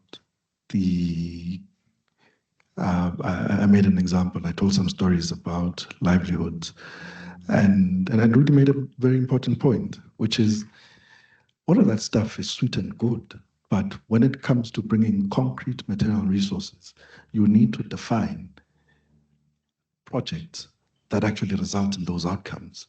That's the operational and detailed side of it, which I do not have oracle capacities, and I'm sure there are people who are closer with capacity to think through these very complex and myriad issues which don't have single solutions, but require a collective, conscious and deliberate effort. So that is my response to your question, which may not be an answer, but it's a response. I will leave space for other panelists. Thanks. I think, Geraldine, you touched on the elephant in the room, and you can't have a just energy transition without Eskom as long as Eskom owns the transmission assets. And there's ways in which that's meant to be changing and not changing and opposing energy trading, etc. That's the one component. And the other component, of course, around decarbonization, in that they own all the coal fleet. And I think those are the two elements where we've definitely seen renewable generation fill the gap where Eskom have been left behind. But you're right, that remains the core problem. Gaylor, your question, unfortunately, I'm not going to touch on the others because they're all addressed to Rudy. When you work for the presidency, people ask you questions and no one asks me questions anymore. So thank you, Saul. It's very tricky. And I think we won't go into definitions of justice and what does just mean. And I think to a certain extent, it was partly what I was trying to refer to by innovative mechanisms. So the fact that the REAP builds in an element of community ownership, and there's problems with the trusts and the dividends, but again, is there a model with more community type ownership? A lot of the way I think we've seen the just element addressed is through standalone. So training and, let's teach people how to do something else rather than as an integral energy related aspect. And I suppose probably the one element then is looking at other industrial benefits and how do we grow the economy. And this is where TIPS plays a role around aligned industrial strategy and policy, particularly around motor vehicles. And I think that's the one element we haven't spoken about at all today. And I think, thanks, Jared, for mentioning the credit guarantee vehicle. I think that's potentially going to play a vital role. It provides those bottom-up mechanisms. And aligned with that, we need a solution around Forex risk and managing Forex risk. I'll speak to, just the issue of just inclusivity. I read a fantastic book this holiday. This is why you have holidays. It's a thick book, and it's called Goliath's Curse. And it's a very skeptical book about if you have hierarchical states, whether you can, through that process, because it's usually captured by elites, whether you can have, you can drive inclusivity and an inclusive bargain. I think the danger with the ideas of JPs or transitions or anything where you tag along the just is to projectize the question of justice.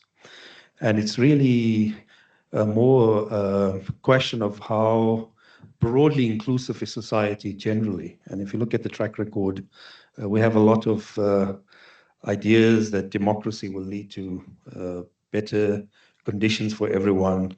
But usually these situations are usually captured by elite formations.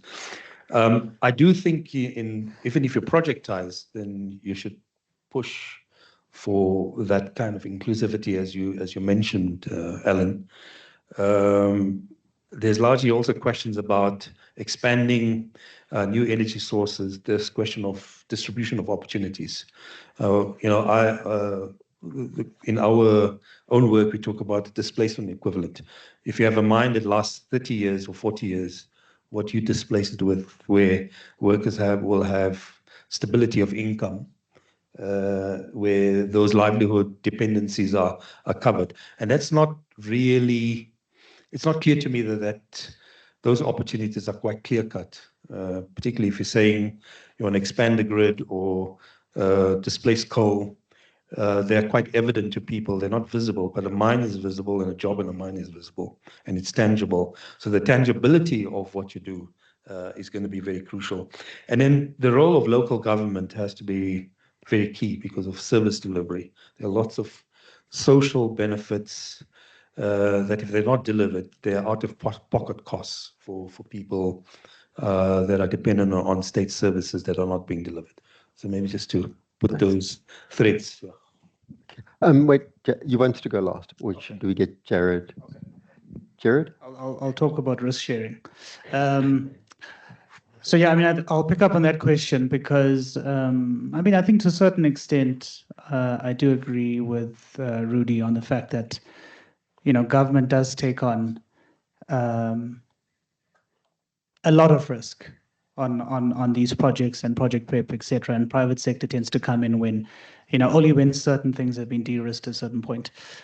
On that, I think the point made around the dam project and guaranteed capacity, I think we're going to see a lot more of that. If I think road to rail, if I think the water sector and the reforms that are being planned there. So I think it's a really good model, and I think we're going to see a lot more activity in that space. And I think private finance is mobilizing behind that. But I think it's, for me, when you look at these partnership models and the risk sharing between, let's be a bit general and say public sector and private sector, a big part of it is the level of trust. And I think there's still a significant trust deficit in this market that needs to be addressed. I think the gentleman next to me is doing a fantastic job on addressing that, but we still have some way to go. But if we can improve that, then I think those sort of risk-sharing metrics can change significantly.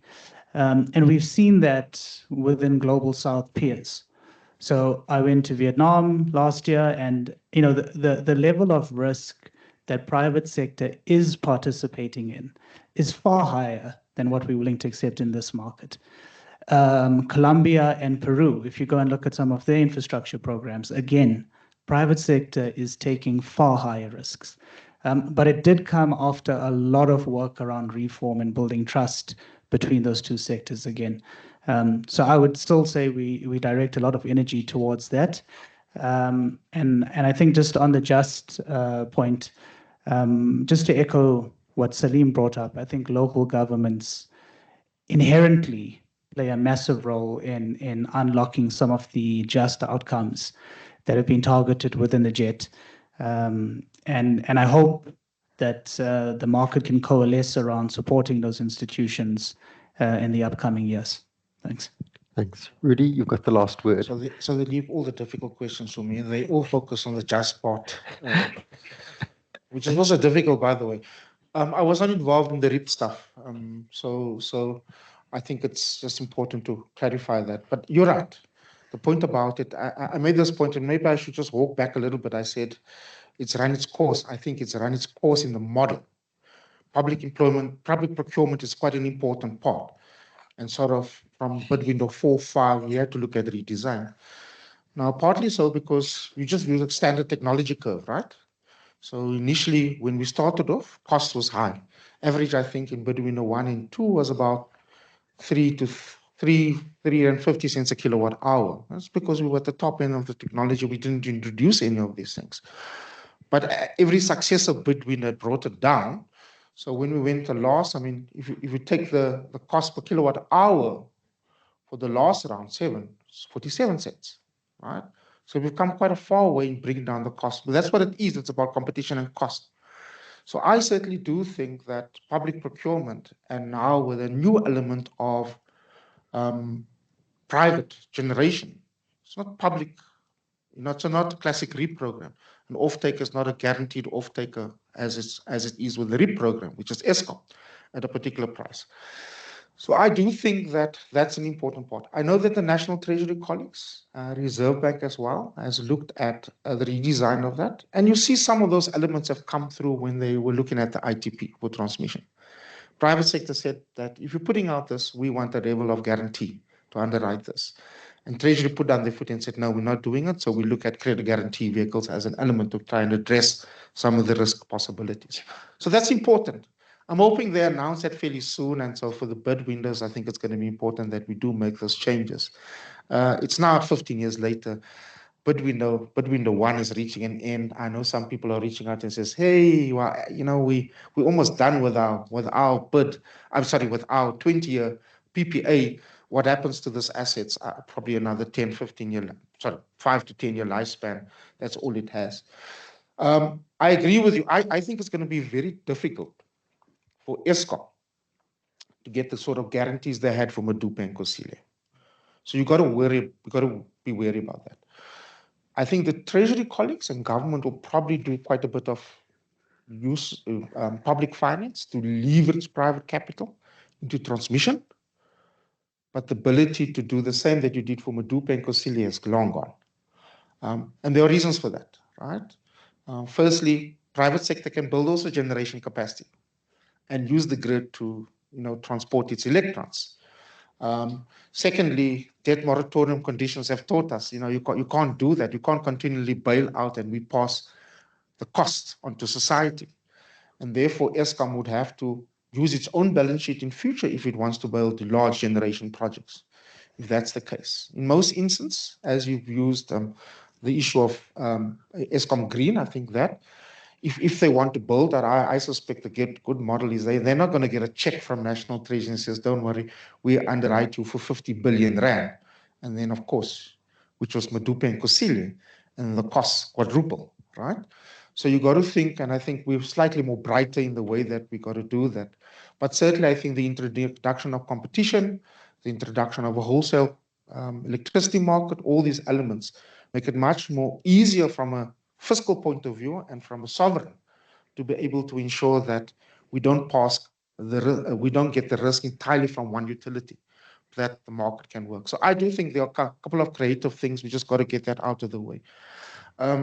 I like the idea. I mean, we've been actually experimenting with, because I think your point that you said, can we partner with users? That's always a good idea to think through, and users tend to think about it as, sorry, we're just using your infrastructure. We don't really care about whether it's fixed or not. They do care about whether it's fixed or not, but we don't really care who pays for it and how you're going to fix it. Just fix it, right? But when users are impacted on for profitability or getting goods to port or to market, it becomes a big thing. Rail is a good example. And more recently, and that's a bad example, right? There is an agreement between the users on the North Core Corridor, which is the coal line for exports. So I'm saying it's a bad example, but it is an example where they've been able to do that, for instance. Similarly, for the iron ore, the Sishen line, again, the users there, which are two users, Asamang and Anglo Kumba. Again, there's interesting projects that we developed in eThekwini on some of the infrastructure problems, and that's why you see some really nice elements of that. But certainly something that we're exploring. A lot of these challenges in the municipality are also constrained by Municipal Finance Management Act. So you got to think about, so we're pulling out old regs, you won't believe it. We're pulling out old regs that are there that allows for these kind of partnerships that offset, for example, against a tariff or offset against property rates. And actual fact, the rules are there. We've never really just applied it, right?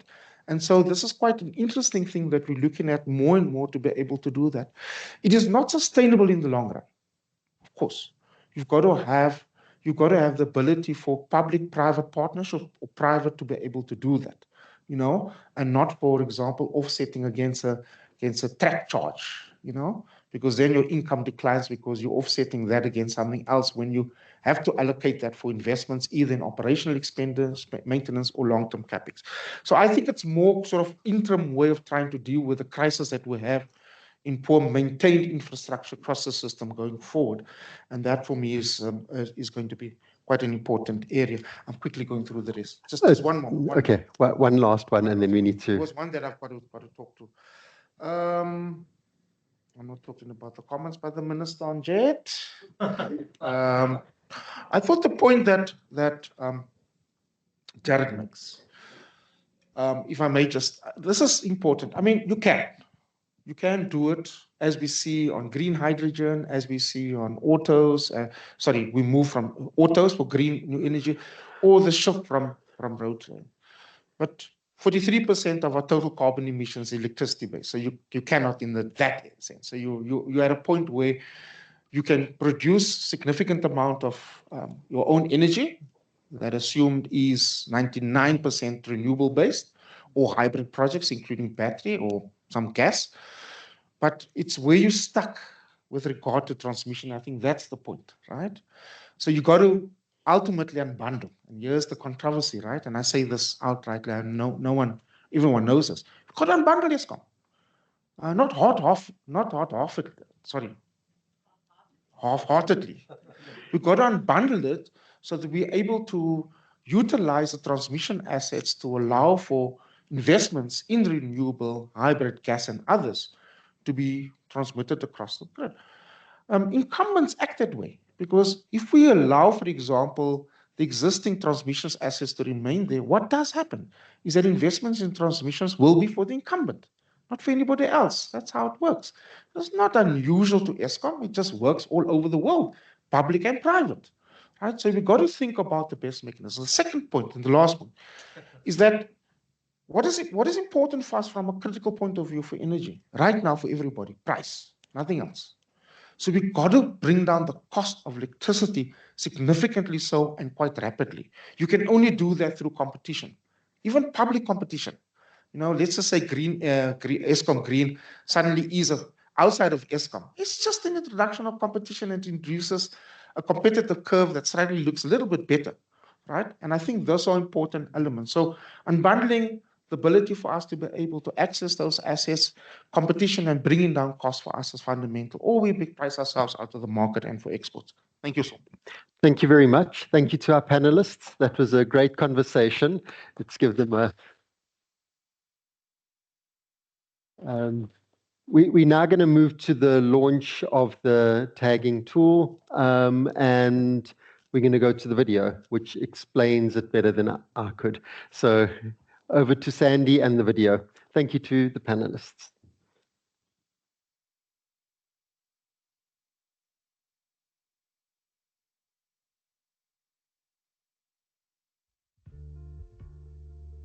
Is this a just transition project? It's a critical question, but finding the answer can feel difficult. Is this project just? How do I prove its impact? Where do I even start? The just transition in South Africa requires significant investment. But to unlock the necessary support and funding, we need a clear, consistent, and credible way to show each project's value. The problem is, without a shared framework and universal language, it's hard to know if a project is on the right track. That's where the TIPS Just Transition project tagging tool comes in.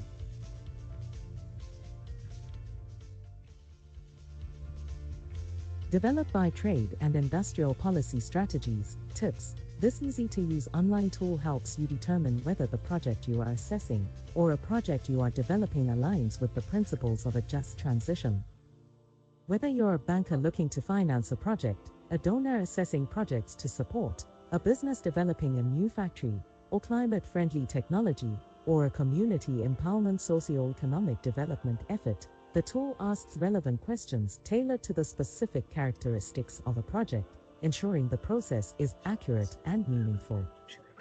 Answering is quick and user-friendly, with simple radio buttons, helpful definitions, and drop-down menus that provide clear guidance on what qualifies as climate and environmental action, socio-economic improvement, and community engagement. The tool is evidence-based and guides you through the process, helping you understand if the project aligns with the framework of a just transition. If the project qualifies, you'll get a unique certificate showcasing that the project has been tagged as a just transition project. This is a first indication for potential investors, funders, and partners that they may want to progress this just transition opportunity. Tag your project today and help shape a just and sustainable future.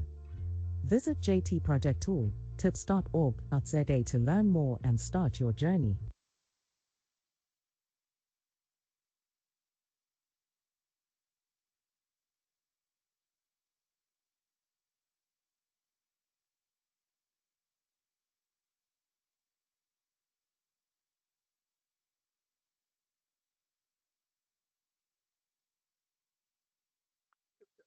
Thank you. And my slideshow? Okay. Um, So we are unfortunately doing nuts and bolts now, taking the high-end concepts that were discussed earlier and saying, how do we actually decide if an investment portfolio or a project counts as just? So we're raising some of the questions about inclusivity, whether they are green enough, whether they involve socioeconomic improvement. You'll see that the title of our presentation is Simplicity or Simplifying Complexity. And I think there are two ways you can think about the just transition. At the most basic level, it's incredibly simple. We stole this diagram from the G20. It's a three-legged stool, and basically it says if your project's going to count as just, it needs to include climate and environmental actions. It needs to include socioeconomic improvement, and it needs to give some kind of community voice. That's the simple bit. When you try and apply it in the real world, a whole bunch of other issues raised to the surface. The first one is, well, what goes into a leg and what counts in each leg? The second one is, do all the legs need to have the same diameter, or can I have one really thick leg and two relatively thin legs? And the third one is, are there certain circumstances where I really and truly don't need all three legs? So I'm going to start with the reason that we did the research. And essentially, all we wanted to do was increase the flow as just transition funding, financing, and service provision. We know that the JET-P has raised a lot of money. We know that it's just a drop in the ocean. We need to raise additional funding. So how can we increase the mobilization of funds flowing into South Africa for the just transition? Secondly, we know that some of the funds we already have, we are having difficulty deploying. So is there anything we can do to try and speed up that deployment? And the thing that came out across the board is that we're not all discussing the same thing when we talk about the just transition. People have very different understandings and very different definitions. And until we can standardize that, it's going to be very difficult to resolve either the mobilization or the deployment issue at scale. It's also going to be extremely hard to crowd in private sector investment on the back of international flows. So the aim of the tool was very simply increase mobilization, increase deployment, decrease the fragmentation of just transition project support, because there were a lot of people spending a lot of money trying to develop just transition projects, often very effectively, sometimes very ineffectively. How to get a better and more robust pipeline of just transition projects. Jared had first-hand experience of, I have a pot full of money, I can't find good enough projects to give it to. And then making sure that we have fit for purpose funding and financial instrument development from our highly creative banking sector that we have in South Africa.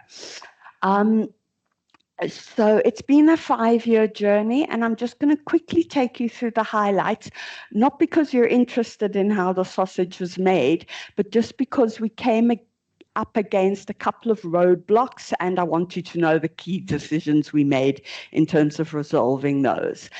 So we started in 2021 post the Paris Agreement, when people were very, very not used to the concept of a just transition.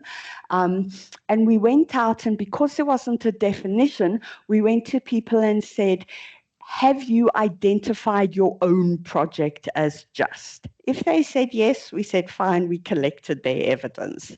And we found out very quickly that we have a huge heterogeneity of projects in South Africa. In terms of ticket size, we were looking at some projects that were 200 billion rand, 100 billion rand. We had clusters of 6 to 10 billion rand projects. Then we had multi-million rand projects down to people who wanted 50,000 rand or 1 million rand to get a local co-op up and running. In terms of project originators, across the board. We're finding very large banks with projects, large mining houses, multinational corporations, informal community co-ops, highly innovative entrepreneurs working out of their grandma's garages.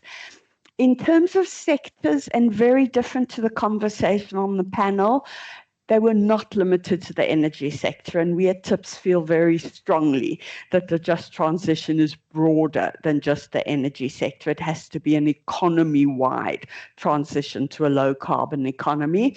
So we found projects in agriculture, manufacturing, services, amazing construction and construction material projects, as well as obviously a large number of energy projects.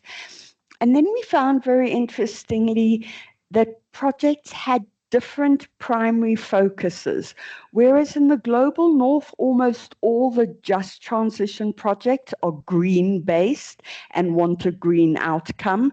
In South Africa, we found there were quite a few who wanted to improve socioeconomic impacts, but had some green credentials.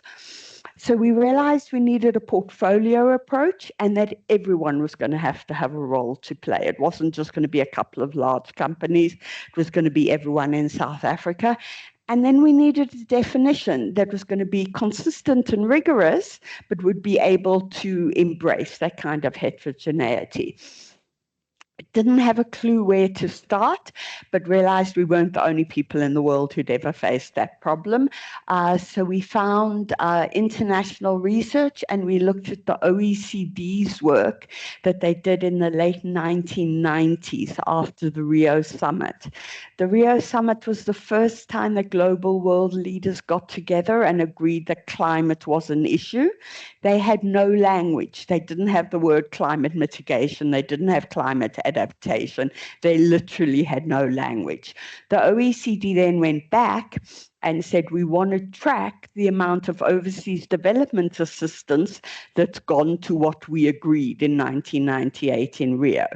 And we learned two things from what they called the Rio markers. The first one is you don't know where to start, so you've got to start somewhere. Second thing is you're not going to think your way out of this problem. You're going to have to learn by doing and collecting evidence. And obviously then you're going to have to be highly iterative. You're going to learn from the evidence that you've collected. Practically what we learned, which I think is very important because the just transition quite often gets into trouble in terms of the disclosures argument and space, is they said if you can't give someone a very clear definition of what is a just transition, you can't then go and ask them for very, very specific indicators. So they were saying when your explanation and definition is broad, all you can ask your applicants is to explain how their project fits in with your project or how their portfolio fits in with yours. Later on, as your definition gets better, you can ask them to show you, and eventually, when you've got some kind of codification or taxification or something like that, you can ask them to prove it. So we went and we put together our framework.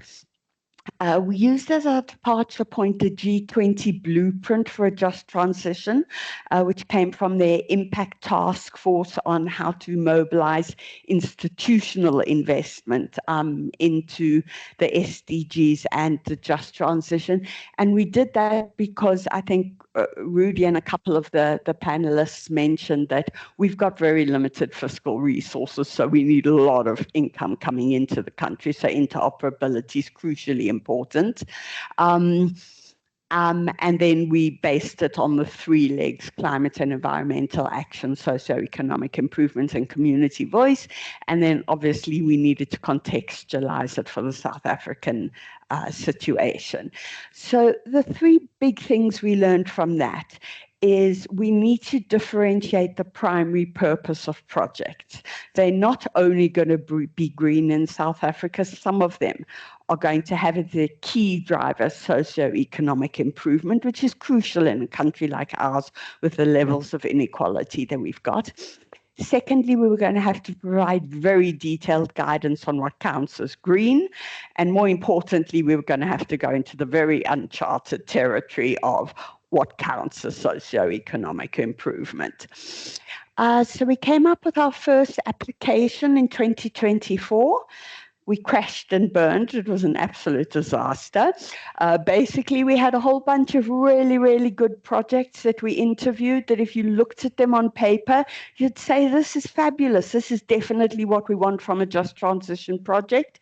Unfortunately, 82% of them failed in terms of our framework. And then there were some worrying subsectors within that.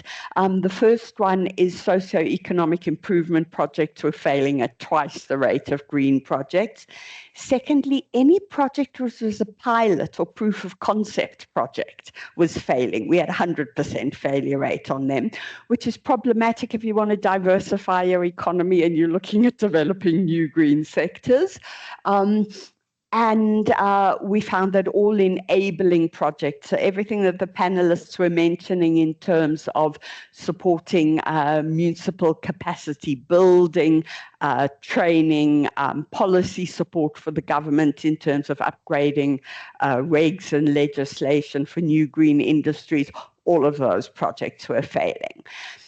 What we realized very quickly is there was no unwillingness on the part of the applicants to do these things. The problem was that we were asking them to answer questions that were inappropriate to their project or where they were in the life of their project.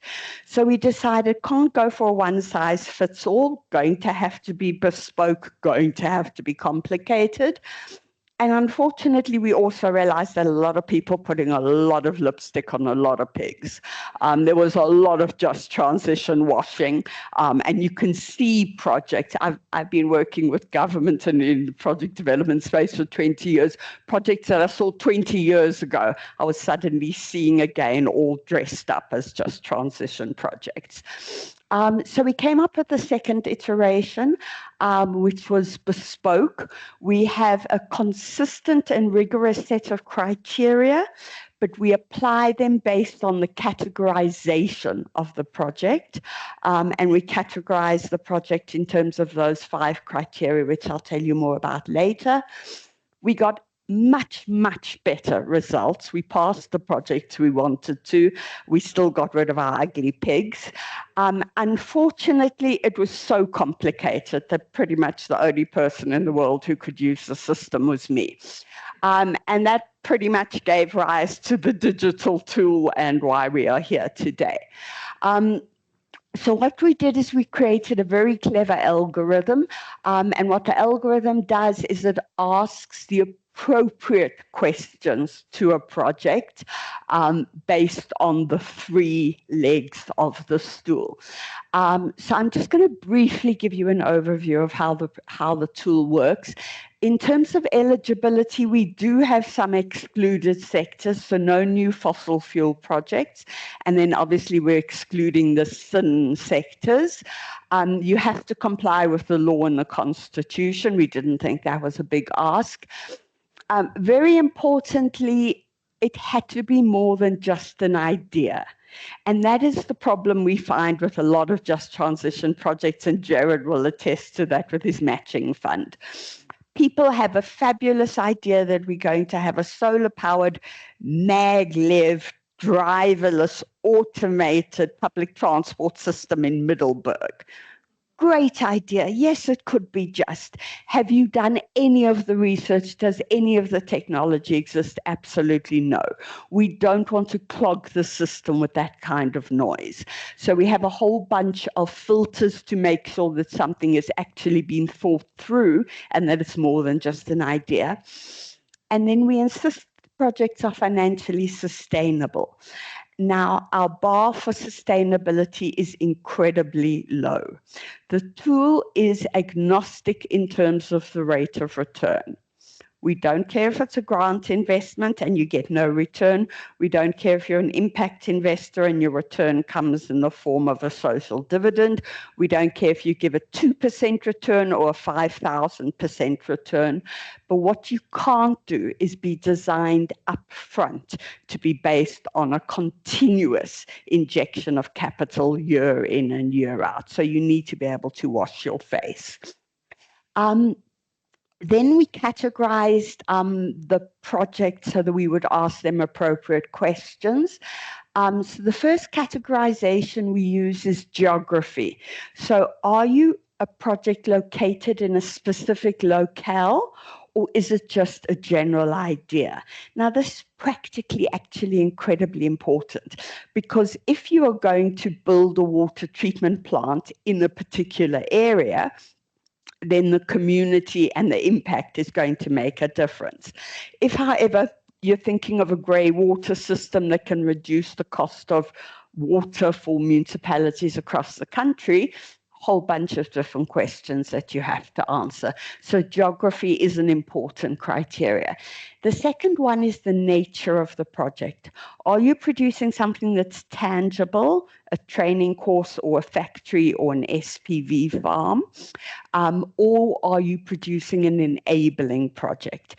We had to put in the enabling project here because essentially we were excluding all the policy support measures that the JETP had negotiated and that grant funding was available for, in terms of helping the government increase their capacity and capability to roll out the just transition. So we've got enabling and tangible projects. Enabling projects are definitely not for profit, and they're definitely there to support any tier of government. Then the life cycle of the project is incredibly important. We've got 3 life cycles: proof of concept still in preparation, ready for implementation. We have a far higher bar if you're about to implement versus whether you're doing a technical assessment and seeing whether some newfangled technology is going to work or not. Then very important is whether you are entering through the green gate or a socio-economic gate. That has a fundamental impact on how we're going to evaluate your project and what are the thresholds that we're going to apply to your project. And then we also take into account the different types of organizations, because you can only ask certain organizations to meet certain requirements. So on the basis of that, basically the algorithm can generate over 1,000 unique pathways through the actual tool. So you will get a bespoke set of questions, and we hope that you will never see a not applicable question on your screen. I can't give you a detailed overview of the questions, but basically we have a lot of questions on the approval process and project prep and development financing. The main idea there is we want to filter out that it's more developed than just an idea. So we're essentially testing for that. Then we look at the overall project funding. That's going to become very important in the financial sector and in the government sector when we start tracking just transition finance and the types of instruments and mechanisms we need to build. Then community and labor engagement, policy actions and budget, obviously crucially important in terms of the inclusivity conversation we had. The primary focus of the project, once again, that green or SEI focus. And that green or SEI focus gives you the big objectives of the project. Under that, we go into very detailed guidance on the activities that you can undertake that will meet those objectives. So we're really trying to give the user as much guidance as possible. In terms of the menu of what counts as green, totally uncontestable. This comes from the green finance taxonomy, so we just took the heads of the chapters. You know that only the first 2 chapters have been developed in detail. We had to develop the detail for the other remaining 4. So if you choose a objective, that objective will then be broken down into what are the qualifying activities. So we're not leaving it to individual project developers or finance companies to try and figure out, is this a climate or environmental action, we are giving you a list. It either fits from the list or it doesn't, but we are continuously improving these lists. We know that there's a lot of room for improvement. So if you chose sustainability, resource use, and circularity, those would be the 5 sets of activities you get to choose from. We had nothing to guide us on socioeconomic improvement. There obviously isn't a taxonomy. So we had a lot of consultation and we came up with these 4 categories: supporting employment and livelihood opportunities, improving access to services, strengthening and developing supply chains, and improving community spaces, organizations, and services.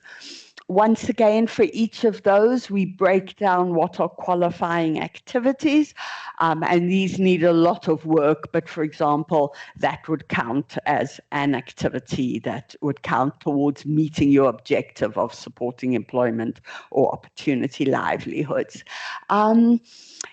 Then one of the big questions that were constantly asked to us is what differentiates a just transition project from a normal garden variety development project, because there are hundreds of those around. And so basically we've got a relatively sophisticated system where we have different thresholds for different projects that are motivated for different reasons. So if you come in through the green gate, you're predominantly a green project, then we've got a high threshold that you need to meet in terms of your green objectives and activities. We require that you absolutely meet socioeconomic improvement criteria as well, but the threshold is considerably lower. And that's reversed if you enter through an SEI gate. Then in terms of how the website actually works, you've got just basic tools that all of you are familiar with. The last one, which is important, is we've got the drop-down menus that give you more information. The algorithm is based on very specific terminology. We do not have shared terminology in this country. So we provide the specific definitions. If you stray from those definitions, you will probably not have a successful application. We need to work on socializing and educating people about those definitions. And we also do know where the weaknesses are. So for example, there are a lot of state-owned enterprises who have different definitions of what is a proof of concept to the proof of concept that we're using. We'll obviously keep on communicating and talking to people and trying to resolve those issues. Then we have a 2-step registration process. And the reason we've done this is that security is obviously incredibly important. So you need to register with a unique email address, and then make sure that we don't have computers hacking us and a whole bunch of other people hacking us. It's also crucially important that we capture a lot of your information in registration, and that is kept separately from the database so that nobody can ever match your application with your registration and your company. So you have total anonymity in terms of the information that you put into the system.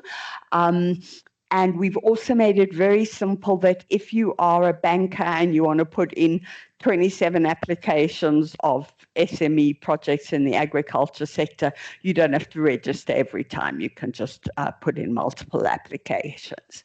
So we've got some cross-cutting questions that everybody has to answer. We've got only one page that takes a bit of time where we get an overview of the project. You can upload documents if you want to, you don't have to. Then we've got pre-screening questions to basically see if you're eligible to complete the application or not. We are interested in the approval process because if you have no approval, then we're thinking you're just having, some mad idea. Although we do have different criteria for people who don't have governance systems. So if you're a cooperative in a community, we're not going to expect your board of directors to sign off on your idea. Then there are questions about project prep and development financing, some more detailed questions for us. The primary gate, incredibly important, not only because it impacts the thresholds, but because I think this is where we have added value in terms of giving people certainty as to what counts and what doesn't count. So if, for example, as your socio-economic improvement objective, you choose support employment and livelihood opportunities, then you will only see the activities that are relevant to that. If you had chosen 2 objectives, you would see both menus of activities that were available, but we're not going to waste your time on things that aren't relevant to you. You could then choose however many you wanted to from that particular list.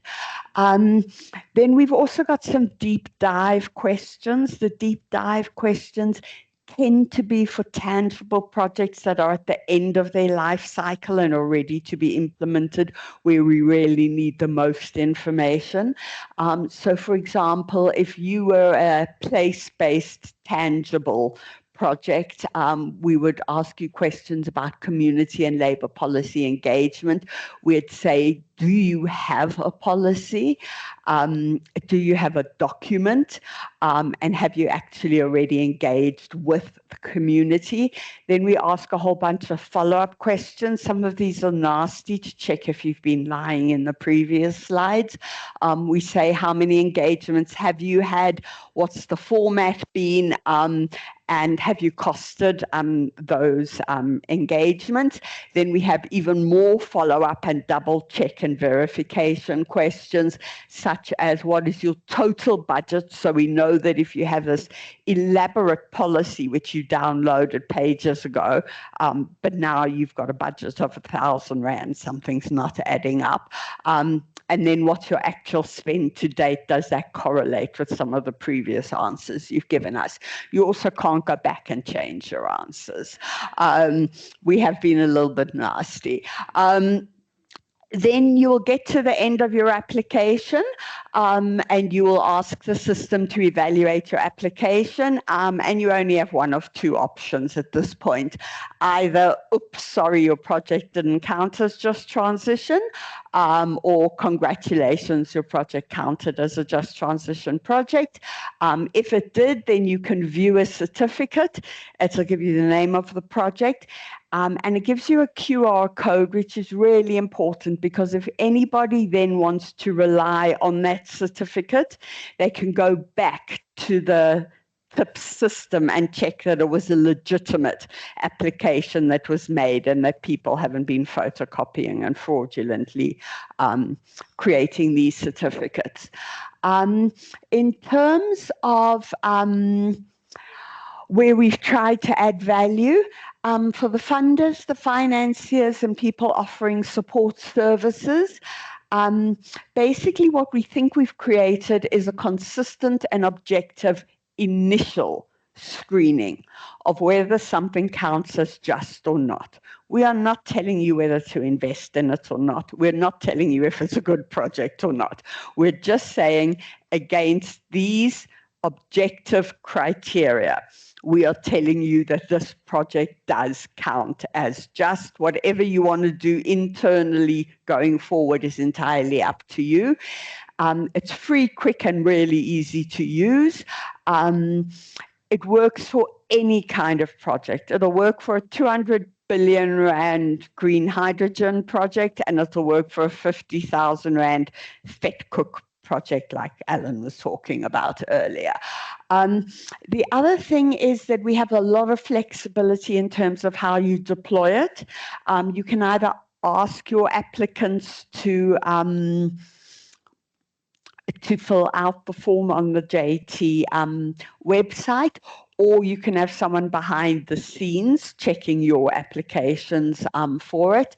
Alternatively, we have a reskinnable version, which basically means that you can change the look and feel of the website, put your own corporate branding on it, stick it on your own website, make it look like a Standard Bank product or an ABSA product. We don't care.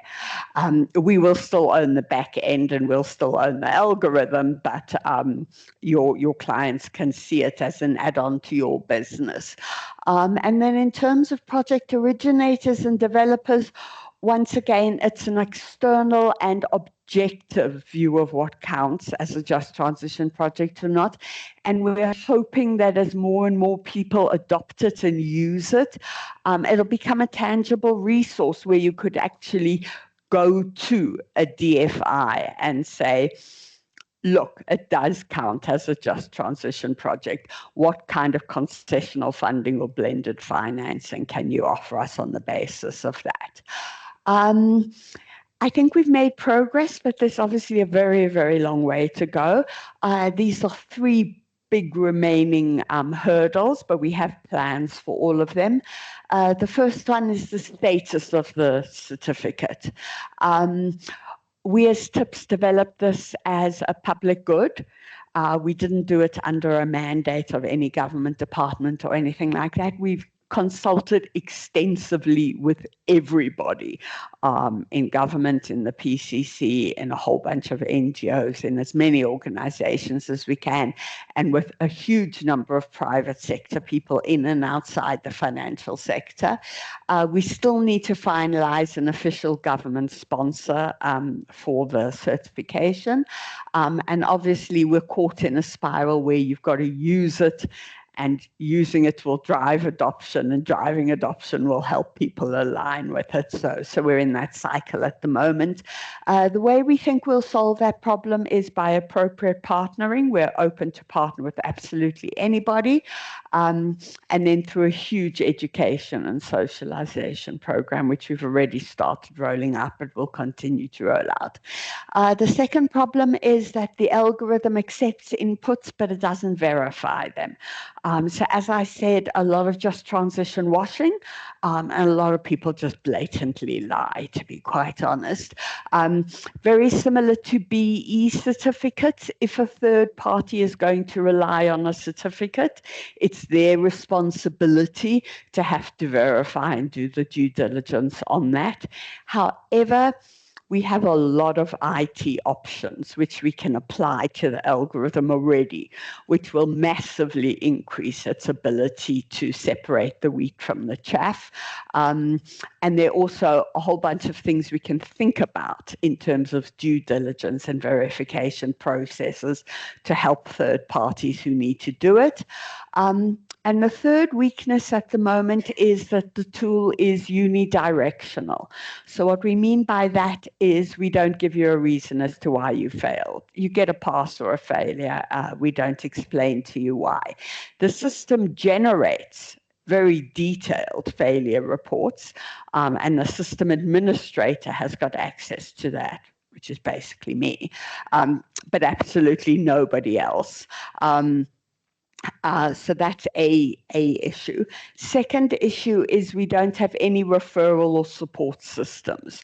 So we can't say, you were very close, but you need to strengthen X, Y, or Z, and we can refer you to the following people, or maybe you should contact these people. And the third thing is we're an institutional research house. We don't have the capacity to interact with applicants. So we have no communications or query systems set up. Once again, all three of those things very, very easy to resolve. And we can do that through partnering and through appropriate resourcing. So I think I made my time. Thank you.